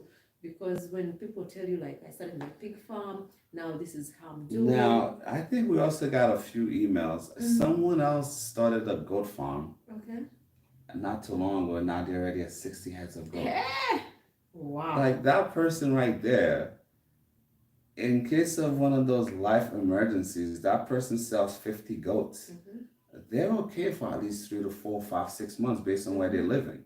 True. You know, so yeah, we're very happy to actually share this amazing journey with all of you out there. You know, so it's amazing. mhm. Thank you so much. We really appreciate you too for being part of this family as well. And please also tell your friends, tell your families also to follow us. Do not be selfish, guys, because we share this with you, so you also share with your friends so that they can, you know, learn the same. Yeah. Brown Coat Blue is saying, do you have Muscovy ducks or Guinea fowls? We there? have guinea fowls and I've we do seen- have Muscovy ducks. Yes. We also have pecking ducks. We also have geese. Mm-hmm. We also have some turkeys there that we've testing. Yeah. But we're definitely gonna now, as again, the focus has been more so on the pigs and the goats and everything else that we've been testing. But we're definitely gonna be enhancing the duck population there. Same thing with the poultry as a whole. So yeah, stay tuned. Thank you for that question. Thank you for that question. I love Muscovy ducks. They're I very know hardy. those are the things that you wanted in the beginning, remember? Absolutely, I'm a duck guy. Because he continued to say, because I've been seeing a lot of people saying that if you have these animals, they will eliminate all insects like mosquitoes, ticks, and spray pests. That's a very good point. Particularly with the guinea fowls. The guinea fowls are the tick magnets. They eat all the ticks. So that's, yeah, you've done your research. You know what you're talking about. Yeah, the guinea fowls are good for that. The ducks also, they eat all the larvae when they actually lay in the water or any water body of water there. Yeah. The guinea fowls will go after the larvae. Same thing with the geese. Same thing with the ducks. Yeah, so definitely, I love guineas personally. If I could have it my way, I would have like 5,000 guineas at the farm. And we have so many just in the wild there in the At farm. the farm, literally, like Can you the naturally at the farm, there are hundreds of wild guineas that are just there. They're not even afraid of people anymore. It's almost as if they're part of the farm. They're just part of the farm. Yeah, if you're just there driving around or you're walking around throughout the property, they're just there. They're just there. Yeah. I wish we could really trap them and, make them domestic ones, because we already have ours. So I wish they would just join us. But Yeah, maybe you never know. They might join the flock one day, or Right. they might take away our flock. You never know. That is something that, by the way, we get scared sometimes. Like, what if this was also gets, go astray? They may be looking at their friends, The just freedom. flying, the Yeah, freedom I is too know. much. Then they fly with them. That's But what we do pluck the flying feathers. in the beginning, Yeah. just the flight feathers, The and then flight they feathers. get used to being Used there. to being around, Yeah. Wow. He's done his research so well, Yeah. Then he's also saying, do you biodigest the pig waste? Actually, we actually have the biodigesters there, Yeah. but we actually save them for actual fertilizer to take to the garden for the time being. But we do plan on having biodigesters all over to be using to convert for biogas, even for power and other sources of energy. Yeah, in the near future. That is coming very soon. We shall share with you guys the updates as well. Absolutely. Vincent is saying, when are you starting to welcome visitors to your farm? I Actually, want to taste fresh roasted duck and goat meat. Let me tell you guys, my partner here can attest. When it comes to the kitchen here, The master. I'm not a master, but let me tell you though, for those of you who are in the Caribbean, Oh my God. right? My Jamaican brothers, my Caribbean folks in Trinidad, Haiti, DR. You guys know how, especially like if you're Spanish, you know how to make your slurry. You also how to make the rubs, In the Caribbean, we have something called a piece. For those of you who are Caribbean, you know exactly what I'm talking about. And for the Jamaican brothers out there, you understand how to make the actual jerk seasoning. Well, I know how to make it from scratch. So you want to have real jerk chicken, jerk pork, jerk goat if your heart desires, right? You're going to be able to come and have that at Value Farm. But if you're actually going to also experience authentic Caribbean cuisine, oh my God, you want like real Caribbean food, I'm your guy. Let me tell you guys something. The truth be told, I think the Caribbeans know how to cook. You know, Because we have a tell friend. them what Massman Yeah, said. that's one, our friend that we always move with. Do you know, he said, I think I should have been in the I should have Caribbean. been born in the Caribbean. Because their food, oh my God, because when he cooks, everyone licks their Let me fingers. tell you something. Mm. And I think because the spices, the I the grew up in, flavor, let me tell you something. it's just so different. I grew up in Brooklyn, New York. Well, I grew up in Gramercy Park, but I spent the majority of my adolescent and adult life in Brooklyn. So I grew up around my Jamaicans, my Trinidadian friends. But is it like guys also cook that side? You know Or what? it is just you? You know what it is? You know, my mom is no longer with us, right? I was, you know, yeah, may she rest in peace, obviously. I think, you know, the most amazing gift that she gave me was that she never really taught me how to cook, but I used to always be the one to go buy groceries with my mom. And then, of course, you know, for those of you, you know, of a particular age, I used to always watch Saturday morning cartoons with my brother Jeffrey. So, and back then, old school style New York City, you know, room and those apartments was kind of tight. So we had a television that was like in the hallway next to the kitchen. So literally, when I was sitting there watching Saturday morning cartoons or the movie of the week during the weekend, I would just see my mom just cook, and I have a very good memory. Like I remember everything. So I would just watch what she makes and how she would mix the seasoning and how she would make the chicken and clean the meat and cook the rice. And then like I would then try it later on by myself. And that's how I learned how to cook. But I also have a very good, when it comes to my palate, I can taste anything and discern what's in it. That is what is even so Which strange. is really weird. I don't know. Because I was probably meant to be a chef. I don't know. You're supposed to be a chef. You Yeah. just mistaken into this farming. Yeah. Because sometimes I get really so surprised. Like you tell me, like the spice has this. I don't even wonder. Yeah, I can go home and remake it. Yeah. You can remake something like that. Yeah, but you know what? I was gonna tell you my education came from my Trinidadian friends. Okay. Let me tell you something. I love Jamaican food, but people sleep on Trinidadian food. Okay. People also underestimate Puerto Rican food. You understand? But that's the beauty of growing up in New York City. I got to sample all different types of cuisine. Okay. And I have Puerto Rican friends, Jamaican friends, Trinidadian friends, folks from all over, you know. And even the first time I tasted authentic African food was also in New York City. Really? Ethiopian food, Okay. Nigerian food. Yeah, because I went to school with most of these folks. So, yeah. Wow. So you'll get to experience a little bit of The Caribbean. the Caribbean here, the Cuisine. VF, and of course you're gonna get authentic Uganda. Ugandan food as well. Yeah. What's the word? Mochomo? Namachomo? Nyama choma. Nyamachoma. Yes. You'll the get to nyama choma you'll is get to good. experience that here as And well. roasted goats. You'll have your goat, you'll have your rabbits, you'll have your Yeah. roasted chicken, Chicken. you have your barbecue. I know. You know, I can't it's really wait for all that gonna be time. here. But we're getting very close. So to We're give getting you a timeline, seriously, we have the engineers are back on the ground. Availability of materials is back. The prices are back to being somewhat reasonable. Yeah. I would say you give us another like 45 days. Yeah. You give us 45 days and we're going to actually start letting people onto the farm. Because at least 2 or 3 of the cottages are going to be ready. So we'll start letting limited number of folks come in, stay at the farm, enjoy taking what we have as an organization. Yeah. But we can't really wait, you guys. I know Tina can't wait. I can't wait to meet you I can't guys. wait to meet you guys in person as well. Someone is saying here, hello Valley Farm, I'll be in East Africa from the end of August. I want to pay you a visit. Is it something that you're open to? Thanks for sharing your knowledge with all of us.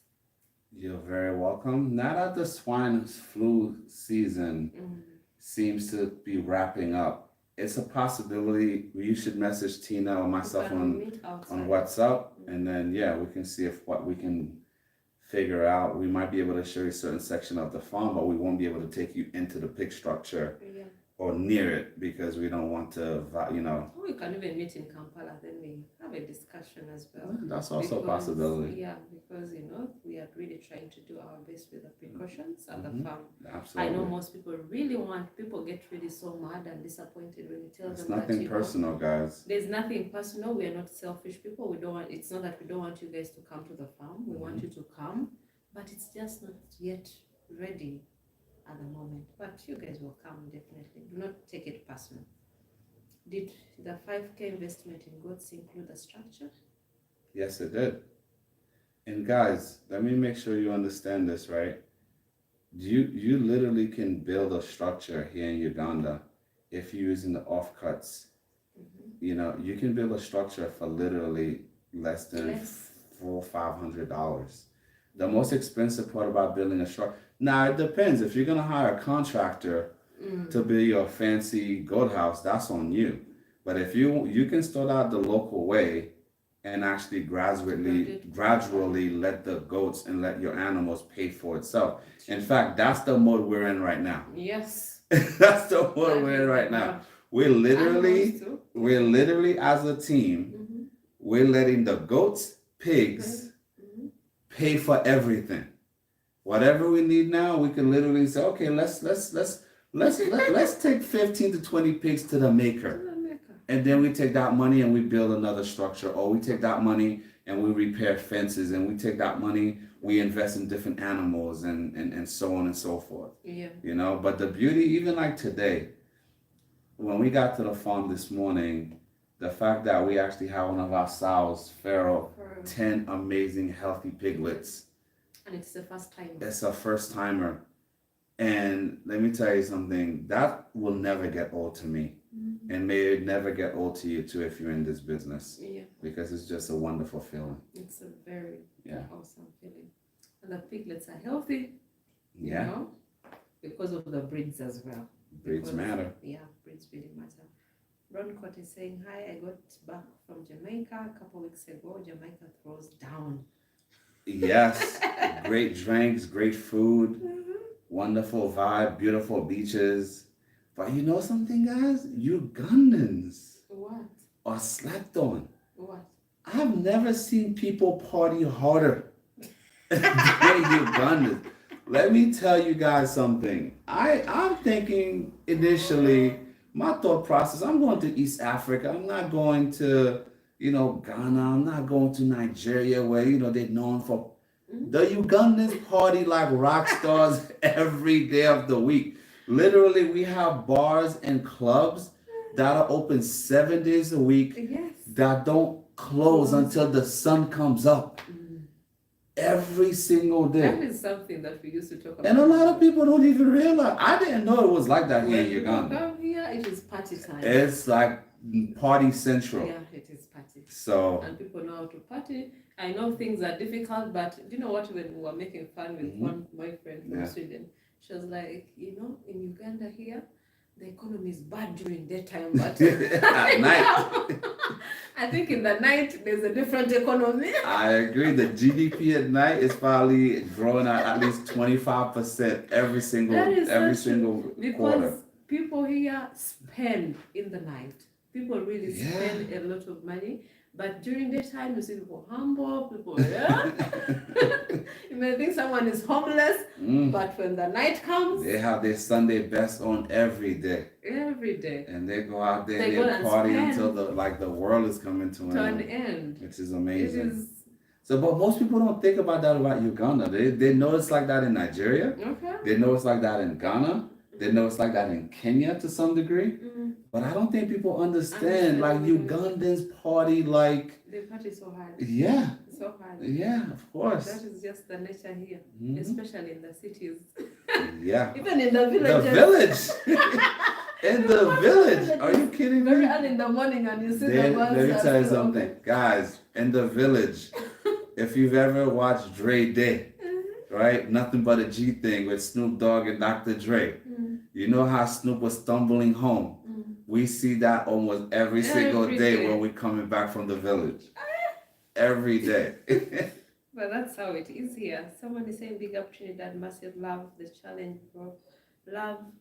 Okay, massive love, the challenge, bro and sister. Okay. Thank I'll you. be in Jamaica, I hope. Then someone is saying, Brancourt is saying, Caribbean cooking is unique. Nothing else quite like it in It's the very world. different. It's But a you know, mix of West Africa, it Native is. America, Indian spice profiles, which is true. Which is very true. And actually, we had that conversation. Yeah, we had that conversation. Because like the Caribbean cuisine that we know today originated from West Africa. Even our love of rice came from West Africa, right? True. But then now somebody like myself coming here, cooking Caribbean food and sharing with my fellow Ugandans here. Oh my God. It brings me such joy when I cook something and they try it for the first time and they actually like it, you know? So we never knew that tasty food's out there. You know, when you're here, you know how we say, oh, the Ugandan food is the best, oh, the Ugandan food is so natural, the Ugandan food is this and that. Not until don't you taste. Come for me. Not guys, until don't come for me. This is the Ugandan. This is me. Seriously, I love our food. Our food is really it is really good. It is, healthy as well. But try Caribbean. Try this guy's food. My goodness, it is something else. You'll never turn back. That is another thing, by the way. True story.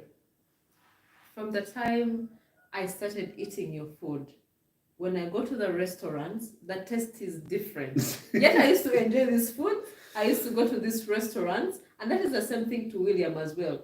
William also testified. It was like, Mr. Crafton, when he cooks, now you can't even eat outside very well because the food doesn't taste nice anymore. Because I don't know the secret you guys put into your food. It's we cook our food. I think the funny thing with Caribbean cuisine, it's complexity yet simplicity. You might just see somebody making a Jamaican dish and they're putting 100 different type of spices in there. You're like, why are they putting all this stuff? But yet it works, it harmonizes, and it just comes out the way it's supposed to. True. It's the same thing throughout the Caribbean. And it's the same thing when you watch people from Ghana cook, when they're making their jollof rice. Same thing in Kenya to some degree. Particularly West Africa, right, where they cook with a lot of heat, a lot of strong flavors, bold flavors. It just works, and I'm glad I was actually able to share that with you guys. What? When you first came here, the food was one of the most challenging things that you could not eat. Guys, when I first came to Uganda, I didn't bring any spices. I brought a few. I brought some hot sauce and salt and a few items. But when I went back home, they thought I was joking. I literally brought a whole suitcase of spices. But yeah, but now that I've been here, I've spent some time here. Now at least I know where to find the local stuff. Local stuff. I actually love the Ugandan food here. That is the thing. And remember when you just come, you didn't want to really dive into the real local food, so you're trying the continental foods and all that. No, if you come to Uganda, the local food is the way to go. But the local food is really so good. Actually good. I mean, actually likes it. I love it actually. Yeah. We eat the gonja almost every day. I do. But I also like the rice and beans. Rice and beans. When it's made properly, it's there. It's okay. Yeah, that's nice. And he's saying, I grew up in Trinidad, goat farming, and Jamaica is about the same. Okay, I'm from New York City. I'm from New York myself. Moved back to Trinidad to start a farm. Best choice I made for my family. You see, and I grew up in New York City. I moved to Uganda to start a mixed farm because I believe farming is definitely gonna play a big part in the future, particularly with the way the world is shifting right now. And not to mention, I wanted to trade in my suit for overalls and get my hands dirty, leave the computers behind and get into the dirt, So I'm glad, very happy, thrilled with my decision so far. Oh, wow, that's nice. Vincent is saying, guys, I'm so grateful because I learned a lot as far as commercial farming is concerned, which is amazing. That even makes us even more happy to know that, you're getting one or two things from the videos that we share and you're implementing such knowledge in your farms. It's really a good feeling to us. Indeed. Yeah, happy. Then Itai is saying, happy with the meeting in Kampala. Thank you for the offer. I will message you both. Nice. Okay, that is fine. Yeah, but biosecurity number one Is everything, priority. yeah. That is so true. Hi, have a nice Sunday. Happy Sunday to Edwin. Happy Sunday. Yeah, Josephine is saying happy to see you have discovered Tina. Much love from Kenya. Thank you. What is the piglets booking schedule at your farm, please? What was that? This is someone who wants to book piglets. We always you can book at any time because we have our sows, continuously coming into rotation. So basically, we have at least 3 to 4, sometimes 5 sows that are, producing on a monthly basis. So as long as you give us about 4 weeks, you can have your piglets ready for you. Just know when they're born, we usually like to give them out between 6 to 8 weeks when they're fully weaned and healthy and completely are able to eat solid food.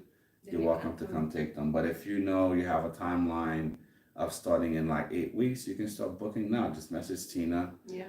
And then we'll get you on the books and you can come pick up your piglets. In fact, we had a sow farrow this morning. 10 new piglets are there, 8 females, 2 males. Hey. You're welcome to come pick, a few females from us and start your farm. Yeah. So for the people who message sometimes and your messages do not get replied immediately, please just call WhatsApp. Yeah. Just call me.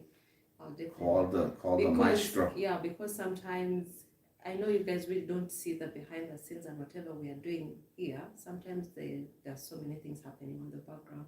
So I may not reply immediately, but when you call, I'll be able to pick up as well. But I really apologize for those that have not replied immediately. My apologies. Someone is saying he's also trying to trade the suit. My brother, it's the best feeling ever. And don't get me wrong, I do look okay in a suit. My favorite attire. I know. But right now, you could not pay me enough money to be wearing a suit 5 days a week, getting on the subway in New York City, going down to the financial center, haggling with people who are already too rich for life, but they only call you when the market goes down a few points. And, if they make an extra 5 million within the quarter, they don't even answer your call. But let the market go down by like 200 points. Then they call you and call you all kinds of names. I do not miss those days. It was a valuable experience. It has propelled me into a different direction in life. And I'm very grateful for what I've learned during that time.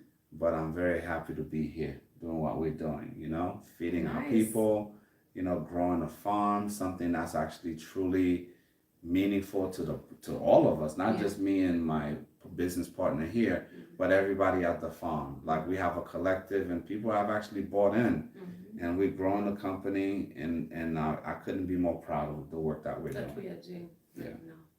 Guys, please like the video if you've watched up to this time, because we started it's almost coming to 2 hours. It's getting to 2 hours. Yes, please like the video, subscribe. If your red button is still red, please do that as well.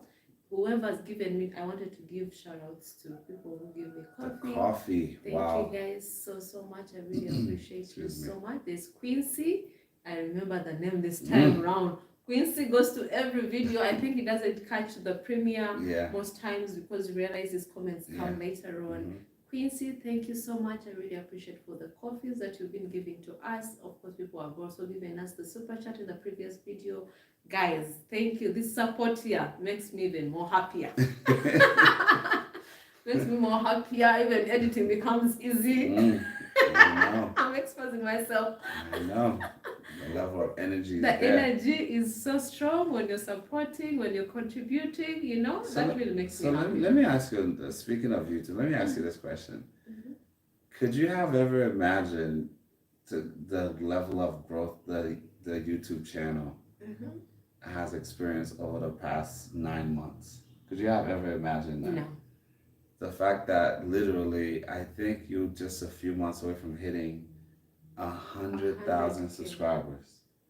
That is from 9,000 to 100,000 in less than 15 months. 15 months.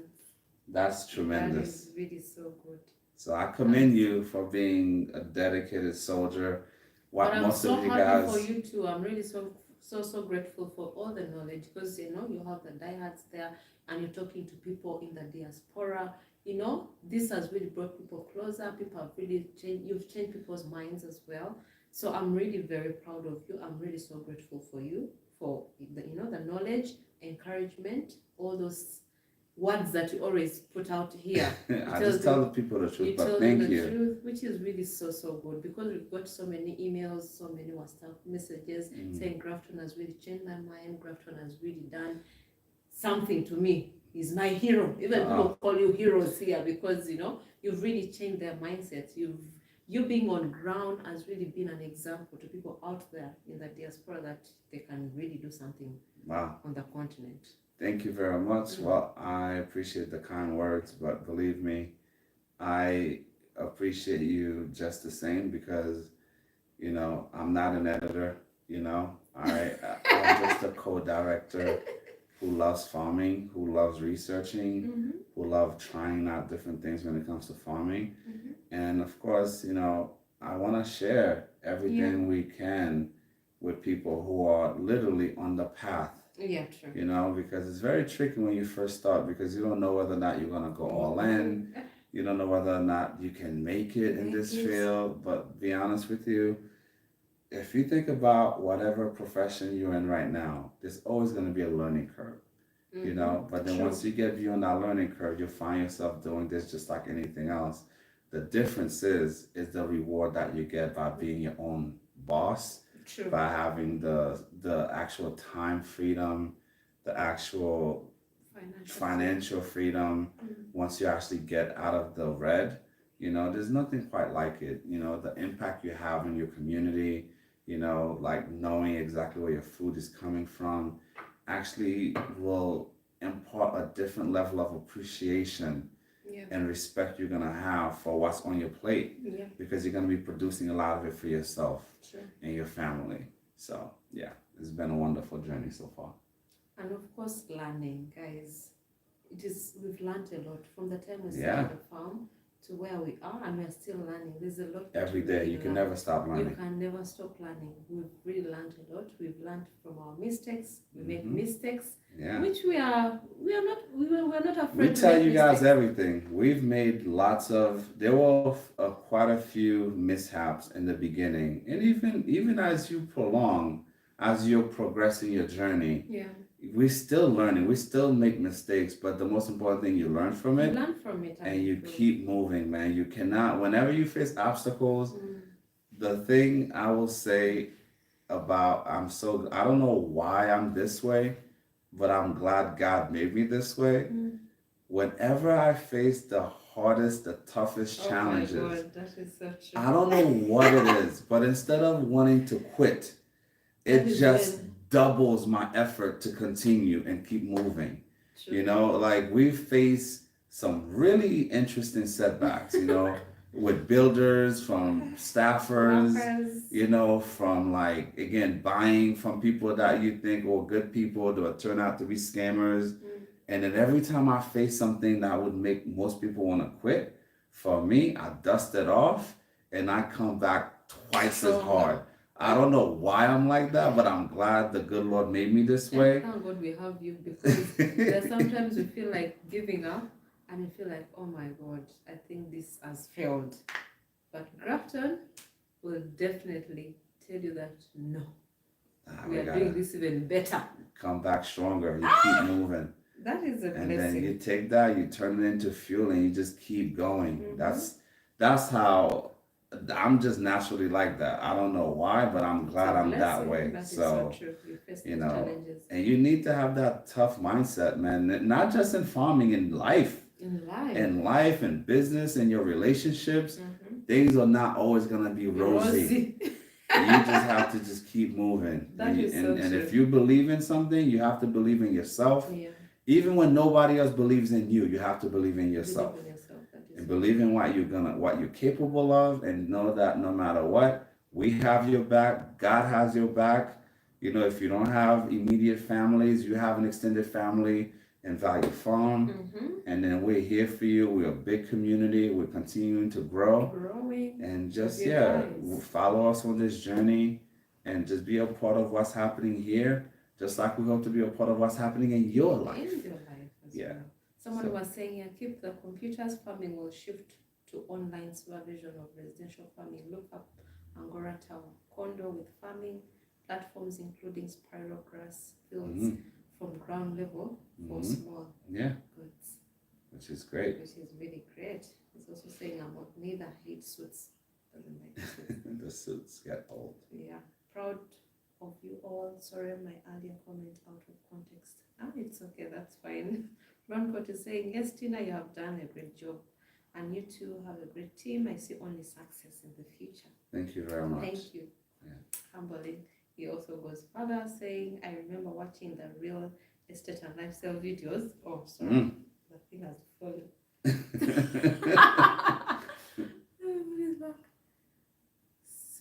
Sorry, guys. From the real estate and lifestyle videos to And farmer. then excited when I started making the occasional farm videos. Look at you now. Would have you imagined this 2 years ago? No, definitely no. No. I didn't see it coming at all. No. Why are you saying that strongly on my behalf? Kampala lady here turned farmer. A real one too, actually. A real one, I know. She's there at the farm feeding the animals, scraping happy. stuff. Yeah. Oh my God, that is one of the things that I think I'm really so proud of myself. The transition, it has been amazing. It's a real one. I'm so proud of it. the- I'm never ashamed. Like, you know how everyone really thinks farmers, for the uneducated people, why would you leave your degree? What can't you do something related to IT to go for farming? I'm not even ashamed. Let me ask you a question. And I'm glad there's nothing to be ashamed. You're doing the good Lord's work. Yes. Let me ask you this question. How much would you say an IT professional make? Oh my God. No, seriously. Give us an idea. Like if you are working in Kampala. This is just the same as doctors here in this country. Okay. Because these are like technical people as well. Okay. And even, first of all... What does the average doctor in Uganda make? With 5 years of experience. Last I checked, How much is it? I don't know. 700,000-800,000 shillings a month.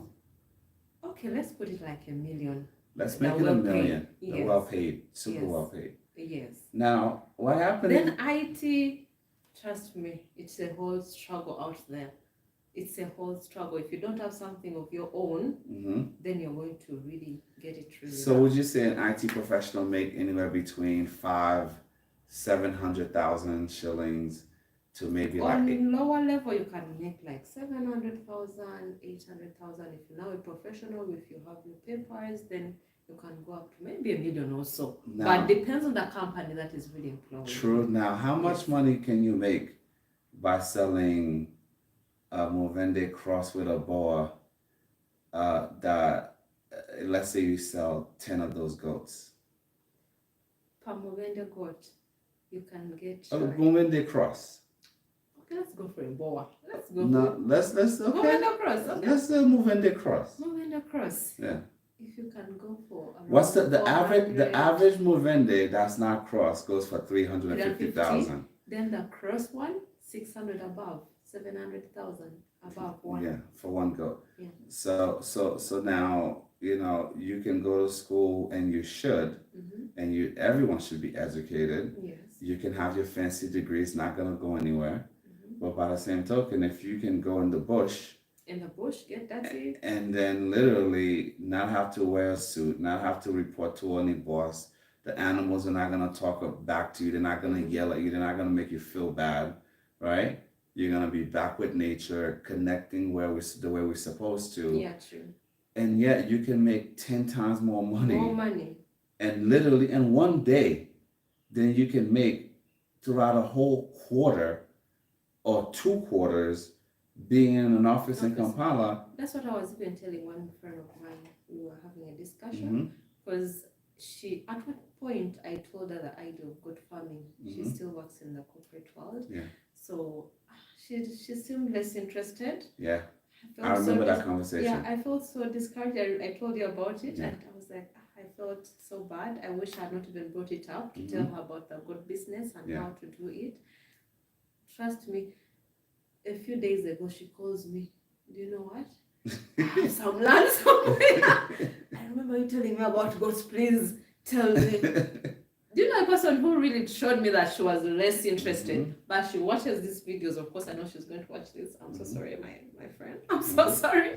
But this is for learning purposes as well. But she really seemed to be less interested in the beginning. But seeing the progress, seeing whatever we've been doing here, it has changed her mindset. Yeah. And she was calling me, she was like, I have my piece of land somewhere there. What do you think I can start with? Should I start with goats? Should I start with pigs? Please, Tina, help me. You see? Now, help me. Now that's somebody that I even though I don't know this person, but you know the person.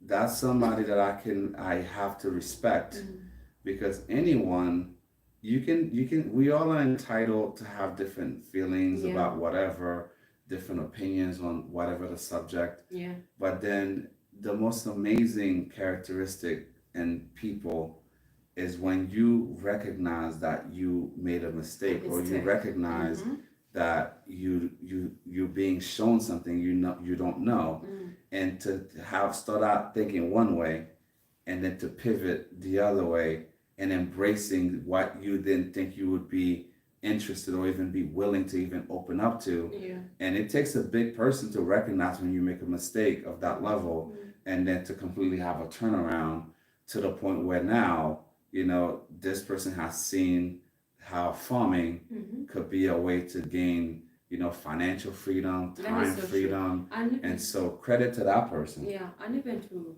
why I really brought this to her, because I know the money they pay them. Because I was there before, yeah, so I know. You were in the trenches. Yes, I was in the trenches. I knew how much, even if you really, and she's into saving, I want to buy my more land, I want to do this and this. Good for her. She's going to go far. That is really so good. Yeah. But there's also another way that you can be able to make even more money than just sitting in office and, the whole day you have... Dealing with stress, dealing with crazy reports bosses. Are there to be made. What reports, and all time. Oh my God, it's just so stressful. I'm not saying that people should really not go for office jobs, please. Yeah. For entry levels, you have experience. And again, when we tell you guys to start a farm, we're not just saying to just quit your job. No. It's a gradual process. You know, you literally need, even right now, in the beginning when we had 3 goats and 1 pig, could we have really made those 3 goats and 1 pig pay for the farm? No. But now the numbers have grown so drastically. Yeah. We can sell pigs to pay for buying more goats. I don't know what's going on. We can sell more goats, right? To ultimately buy, more materials to build the new pig structures and so on and so forth. So the farm is building itself. Yeah, it's at that point now. And to do that within 15 months, guys, it's truly been a blessing. It's been a blessing. Yeah. And another thing that I really want to put out there for the youth, especially for people who have just left university, if you have the job, if you have the opportunity to get a job, get it. Start buying your land right now. Yeah, and even what I wanted to tell them that I'm not really, I don't feel so bad that I went for the corporate job in the beginning because I learned a lot.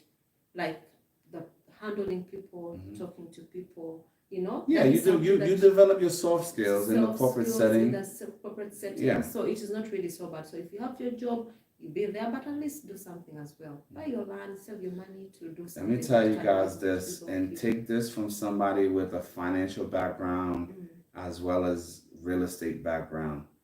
Guys, land is finite. Most of the globe is made up of water. Okay, everybody knows this, but let me tell you something, and I think maybe you can enlighten the people that are still watching. Yeah. When I first came to Uganda, a lot of people used to say the most crazy things to me, like, "Oh, I have some land, but it's so deep in the village. It's deep. It's far from civilization." And even you had that same mindset, unless the land was in Kampala or 30 minutes from Kampala. But let me tell you something, guys. there's no such thing as a village anymore. Let me repeat this. That is so true. There's so many companies and people that are coming to the continent. I don't care if you're in Nigeria. I don't care if you're in Burundi. Even Burundi, what is dubbed as one of the poorest countries in the world. There are investors. There are people from other countries with very deep pockets that are coming in, and they are buying huge swath of land. And those villages are very quickly going to be turning into towns and ultimately cities. Okay? No matter how deep in the village you grew up, you're going to go back 3 years from now, 5 years from now, and you're going to find your old village is no longer a village. And the biggest mistake people make, and I can speak from experience from the US, I grew up in New York City, and I had family who grew up in parts of Queens. I have families in Hudson Valley, upstate New York. I have family that are in places like Muncie, New York, and those areas, even people in Yonkers, right? I remember, because I grew up in Manhattan, I grew up in Gramercy Park, 22nd between 1st and 2nd Avenue. When I used to go visit relatives in Albany, which is like the capital of New York, and I used to go to places like Hudson Valley, and I'm like, oh my God, this is the country. And I used to go to Spring Valley, because, I have a lot of Caribbean relatives that live up there. That was the country. Wow. And now to see the places where they used to buy land, even those of you who are from Pennsylvania, where they used to sell land in the Poconos for like $3,500 for an acre of land, a home site with land. And that was like the poor they used to get people from the city to move into the countryside. Those of you who, again, in New York City, in Monticello, right? Which is like, again, an hour and change outside of New York City. They used to basically give away those land. But now, even I have an uncle who actually bought his house in Spring Valley, New York, which is an hour and 20 minutes outside of Manhattan. He couldn't afford to buy anything in Brooklyn or Queens, so he went out there. And he bought his place in 1999, I believe. He bought a 4-bedroom, 2-bathroom, single-family home in Muncie, right outside of Muncie. And I believe he paid $64,000 for that house. Wow. Because it was in the country.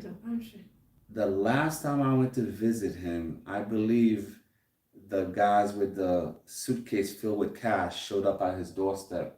And they offered him $1.4 million for that house.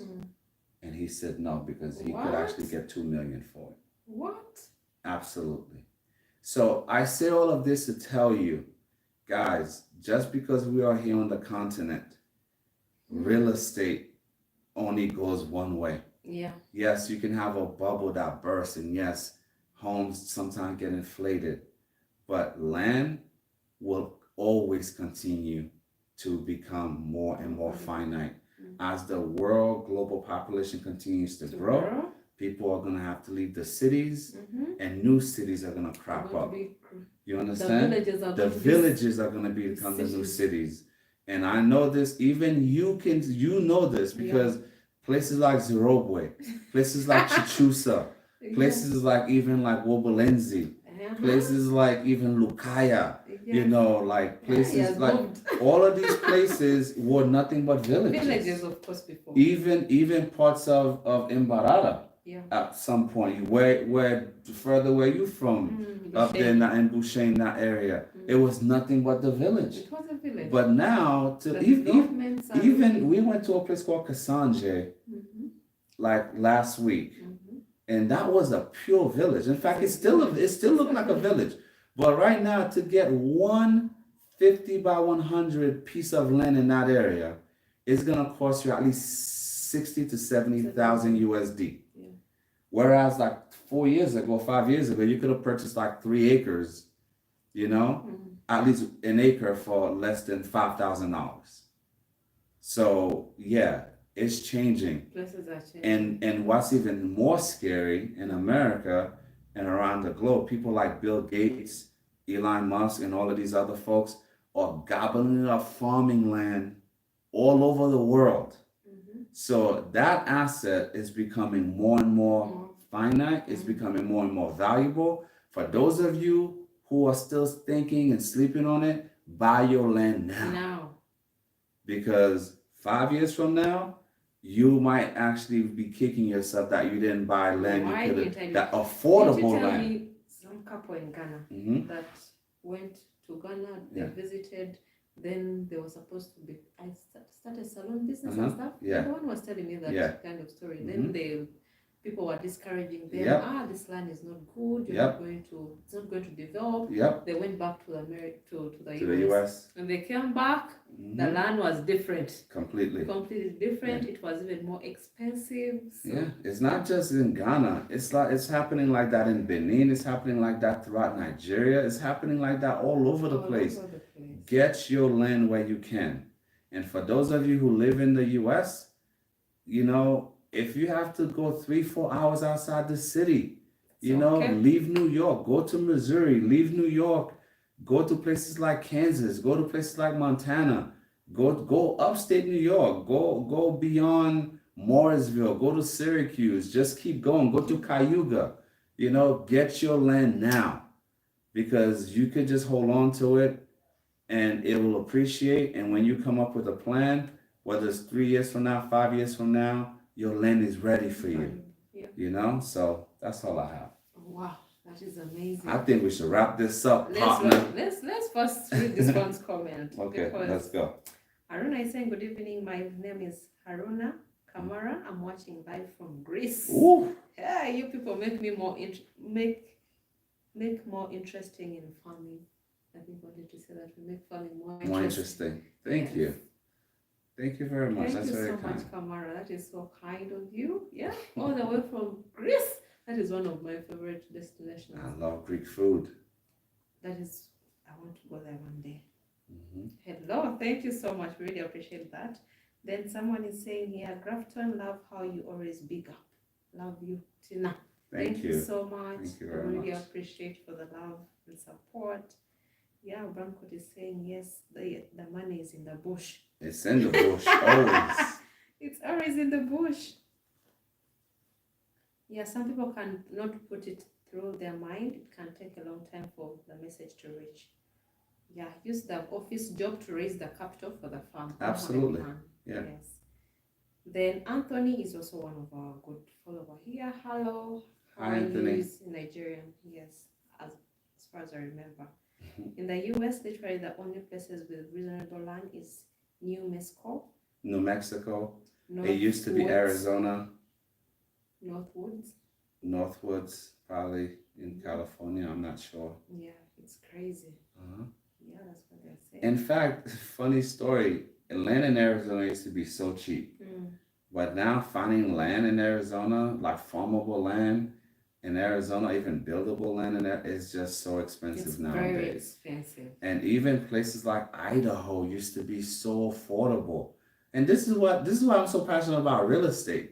I remember not even 3 years ago, the average home price in Idaho, which is really, it's been a sleeper country all my life as an American.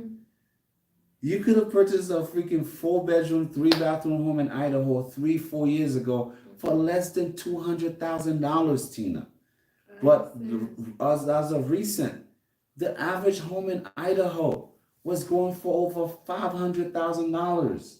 What? Yes. Hey. Within 3-4 years, it just ballooned up to the point where just living in Idaho is a luxury.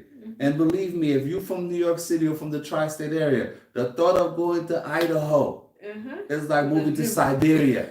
Oh my God. And I'm not trying to put Idaho because it's a beautiful state. Yeah. I love the Sun Coast. I love the Sun Belt personally. The southwest part, Arizona is one of my favorite places to live in America. And of course, the weather in Idaho is slightly similar, closer to that of Vegas. Again, dry heat, but that goes to show you the value of land and real estate is just going to always balloon. It will go down, but it will always rebound. And that is the same here as well. in the continent, in Uganda in particular. Oh my God. Real estate, if in case you really invest in land, build your houses, build your apartments, condos. Yeah, you'll be all right. You'll be all right. Better yet, build your farm. Build your farm. Take the money from the farm to build your apartments. Your apartments, you know, these things who are farming and real estate really hand work in hand. Yeah. So guys, this is something that you really need to think about. Go to your corner somewhere, think about it. Just imagine, if I invested here, if I invested in farming, if I invested in real estate, in 5 years from now, where will I be? Think about it. Yeah, but we really appreciate you guys so much. Someone is saying, Greg, I love you, brother. I love you too. I appreciate it. That is Buro. Thank you. Yes. Yatina is still in Nigeria. Yeah, I knew he was still in Nigeria. I think this is our last comment from Brown Coat, who has been really very active. Thank you so much. Shout outs to you. He's saying California, the Californians and California companies have made big pushes into farmland. What is this? Idaho, yeah. Idaho and Arizona. I know. The big tech companies have moved heavy into Arizona. Idaho has always been a beautiful state. Arizona has been the sleeper state of, you know, of the Southwest. And I love Arizona. I have land in Arizona. That's my favorite place in America. Your favorite place. If you know me, yes. Anyone who knows me knows. Even though I grew up in New York City, Arizona's has been in my heart, literally. So yeah, it's not, but that's the thing, it's happening globally, guys. Like the idea now, just think about it, you know, in parts of Mexico, you have more Americans finding refuge. Reverse migration is real. You have more Americans leaving the US to go live in Mexico, and they're finding both happiness and financial security in Mexico, places like Portugal. And we've always been prone to move out to places like Panama and Belize and those areas. Why not come to Africa? I'm serious, think about it. Why go spend 5 times more money in Portugal, right? When you can come here to Uganda. Most people here speaks English. Right? Or you can come to Kenya. When you get to Nairobi, Kenya, it's just like you almost like feel like you're in America. If you want the light version of Africa. You understand? But then you all should be taking our money, our skills back to the motherland and definitely invest where we are here in the motherland, because the return on investment is always going to be greater. The impact you're going to have is going to be felt 10 times more here than any place else. Wow. So thank you so much for those insights. Brown Spot, thank you so much.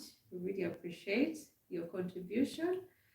You've been very active. Shout outs to you. I know there are people who have not been typing, but they've been listening from the beginning. Shout outs to you too. We really appreciate you guys so much. If you've subscribed, shout out to you and your family members. Shout outs to you guys. Before I leave, before we end the stream, guys, please do not sit on the sidelines, especially now, because it's getting to a point. Some of you have the money sitting there in your account. Some of you are literally like on edge. What should I do? Should I buy some land now? Should I get into this farming business now? Believe me, a year from now, you're going to look back and say, wow, had I started in 2022, who knows how far I would have gotten. The entry point is still manageable right now. Right now. So if you are able, and not everyone is going to be able at this very moment, for those of you who can do it now, get in now. Because the longer you wait, the harder this entry is going to be for you. Because just think about how cheap it used to be to buy a house in New York City or a condo 15 years ago, 10 years ago.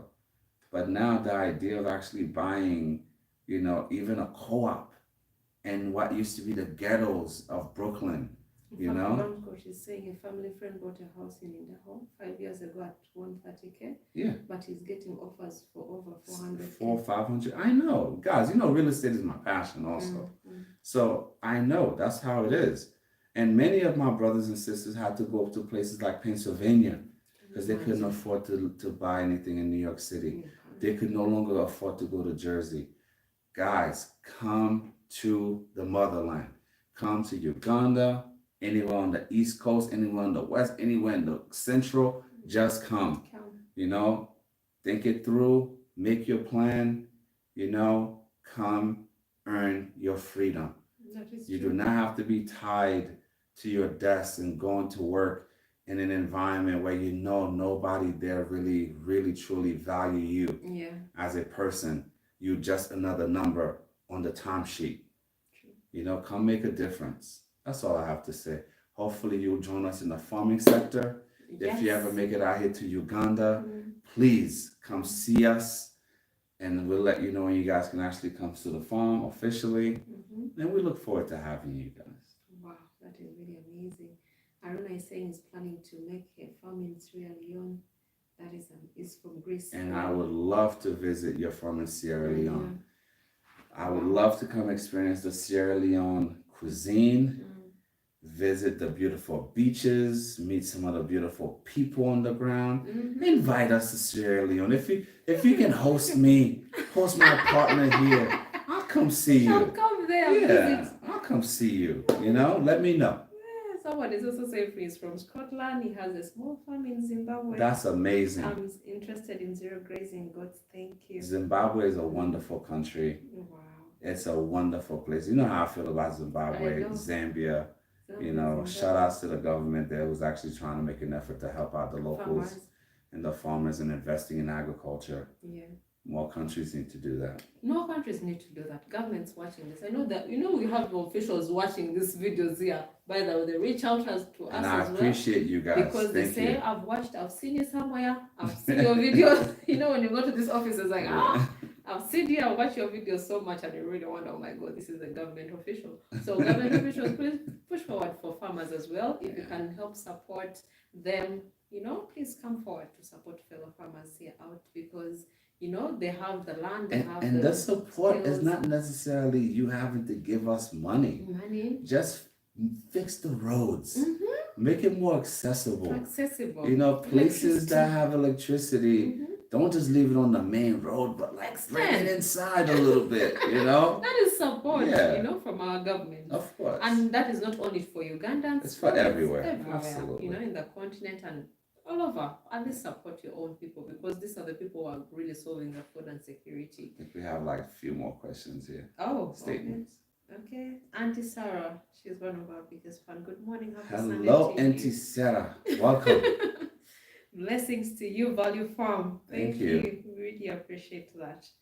Yeah, I think she's coming in when we're really ending the live stream. But Auntie Sarah, thank you so much for the love and support always. We really see you. Thank you so much. She's your biggest fan. Oh, my brother, you're doing so well here. Auntie Sarah, thank you again for the love and support. And let me tell you, it's greatly appreciated. So we appreciate you guys joining us on this Sunday.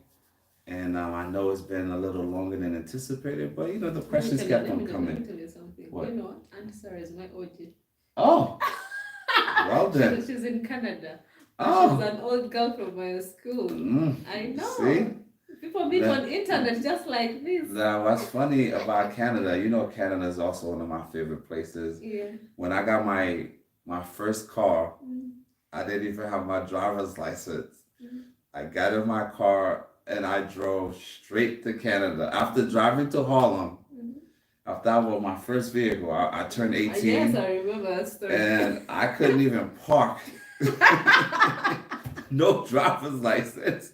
The first thing I did that weekend, I got my birthday was on a Wednesday. So I got the car on Wednesday. And so for Wednesday, Thursday, Friday, Wednesday and Thursday, I convinced 3 of my friends, 3 brave souls. I said, guys, we're going to Canada. They're like, what? With a permit? I was like, yeah, I'm going to get us there. And by gosh, I drove straight to Montreal. My friend and my cousin, actually, Mike, actually met his wife on that trip. On that trip. He's been married now for, you for real? I'm a man of a particular age. I don't want to date myself. But he met his wife on my 18th birthday. He's been with this woman now for well over 20 something years, 3 kids, and it was because of my first road trip to Canada. I take full credit, Mike. I know you're watching. That is so amazing. Let's just answer this last question and we end because we shall not end. We have a lot to share with you guys. All right. What do you guys recommend for beginners between artificial insemination or buying a boar at once? If you have the access to the AI, I would say go for the AI because it's far more economically sound to do that. And most people don't even have the option for AI. So if you can get the AI done for a boar, it's definitely going to be more economically sound to do that. Go for it, That's what I would recommend. That's nice. Yeah. And Sarah's report, don't kill me. You went to Montreal?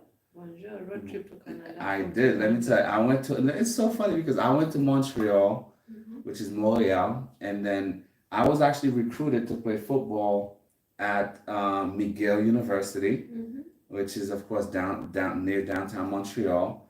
And then I was there, and of course there was a club there called Platinum. That's what even Bronco is saying. He used to go to party. No doubt we used to. Yeah, I used to go. I would listen, and I I'm not an alcohol person. Yeah, you do. But my cousin Woody, and I don't want to name names. In Montreal, 18, you legal to drink. To drink. Yeah. So that was the go-to spot. We used to go to Montreal every other weekend for like years. But then I have family in Place Longueuil, which is like a 20-minute ride outside of Montreal. Okay. Yeah, I love my Canadian people, always. Wow, Yeah. That First place I had protein was Montreal. Okay. First place I went fishing in Canada was Newfoundland, which is one of the islands, one of the territories of Canada. And yeah, it's a wonderful place. Oh, wow, that is amazing. Yeah. That has been a little dose of laughter here. I drove straight to Montreal. I made that maximum. How you drove? Oh, you know how I drive. I made it to Montreal in less than 5 hours. And yes. You couldn't even park, but you. I only knew how to go straight. There was no parallel parking. In fact, unless the parking space was wide enough to fit 3 cars, if I couldn't put the car head first, there was no parking. That is really so amazing. True stories with Grafton and Tina. Back then, no passports was needed. I just had my permit. Yeah, I didn't have a passport on me. Guys, it has been a wonderful stream. Thank you for those of you who stuck around. And again, we apologize for the madness where somebody was in here trying to troll Tina and us here. I know. But we know you guys are the real ones, so thank you very much. And we're looking forward to seeing you guys in another video. And of course, another live stream coming back, I would say, maybe perhaps next weekend on a Sunday, just like this. Yeah, we can be able to come this. If you want us to come here. Only if you want it, If you want us to come. Yeah. If you have specific questions, you can always drop, you can always tell us, please discuss this. Follow us on IG, please. Follow us on Instagram, that is Value Farm UG. Then also Facebook, that is Value Farm. Please go follow us there. And be a part of the road to 100K. 100K. Let's celebrate together. Yeah. I think my speaker headphone. All right. So guys, is it done? No, I'm good. Go. Please follow us on Instagram, Facebook, and also TikTok. I know there are some people. What is happening? Guys, can you hear me?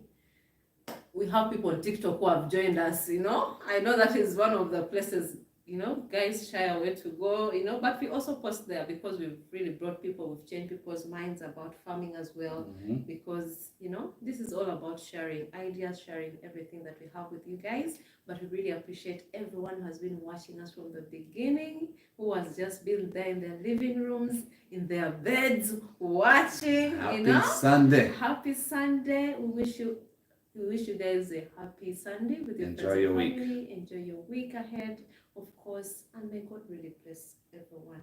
Do not forget to subscribe. If you haven't already, please subscribe and also give us a thumbs up as well. Do not forget to, give us a like as well, because this will make the video then go to other people so that they can also learn from us. But we really appreciate you guys so much.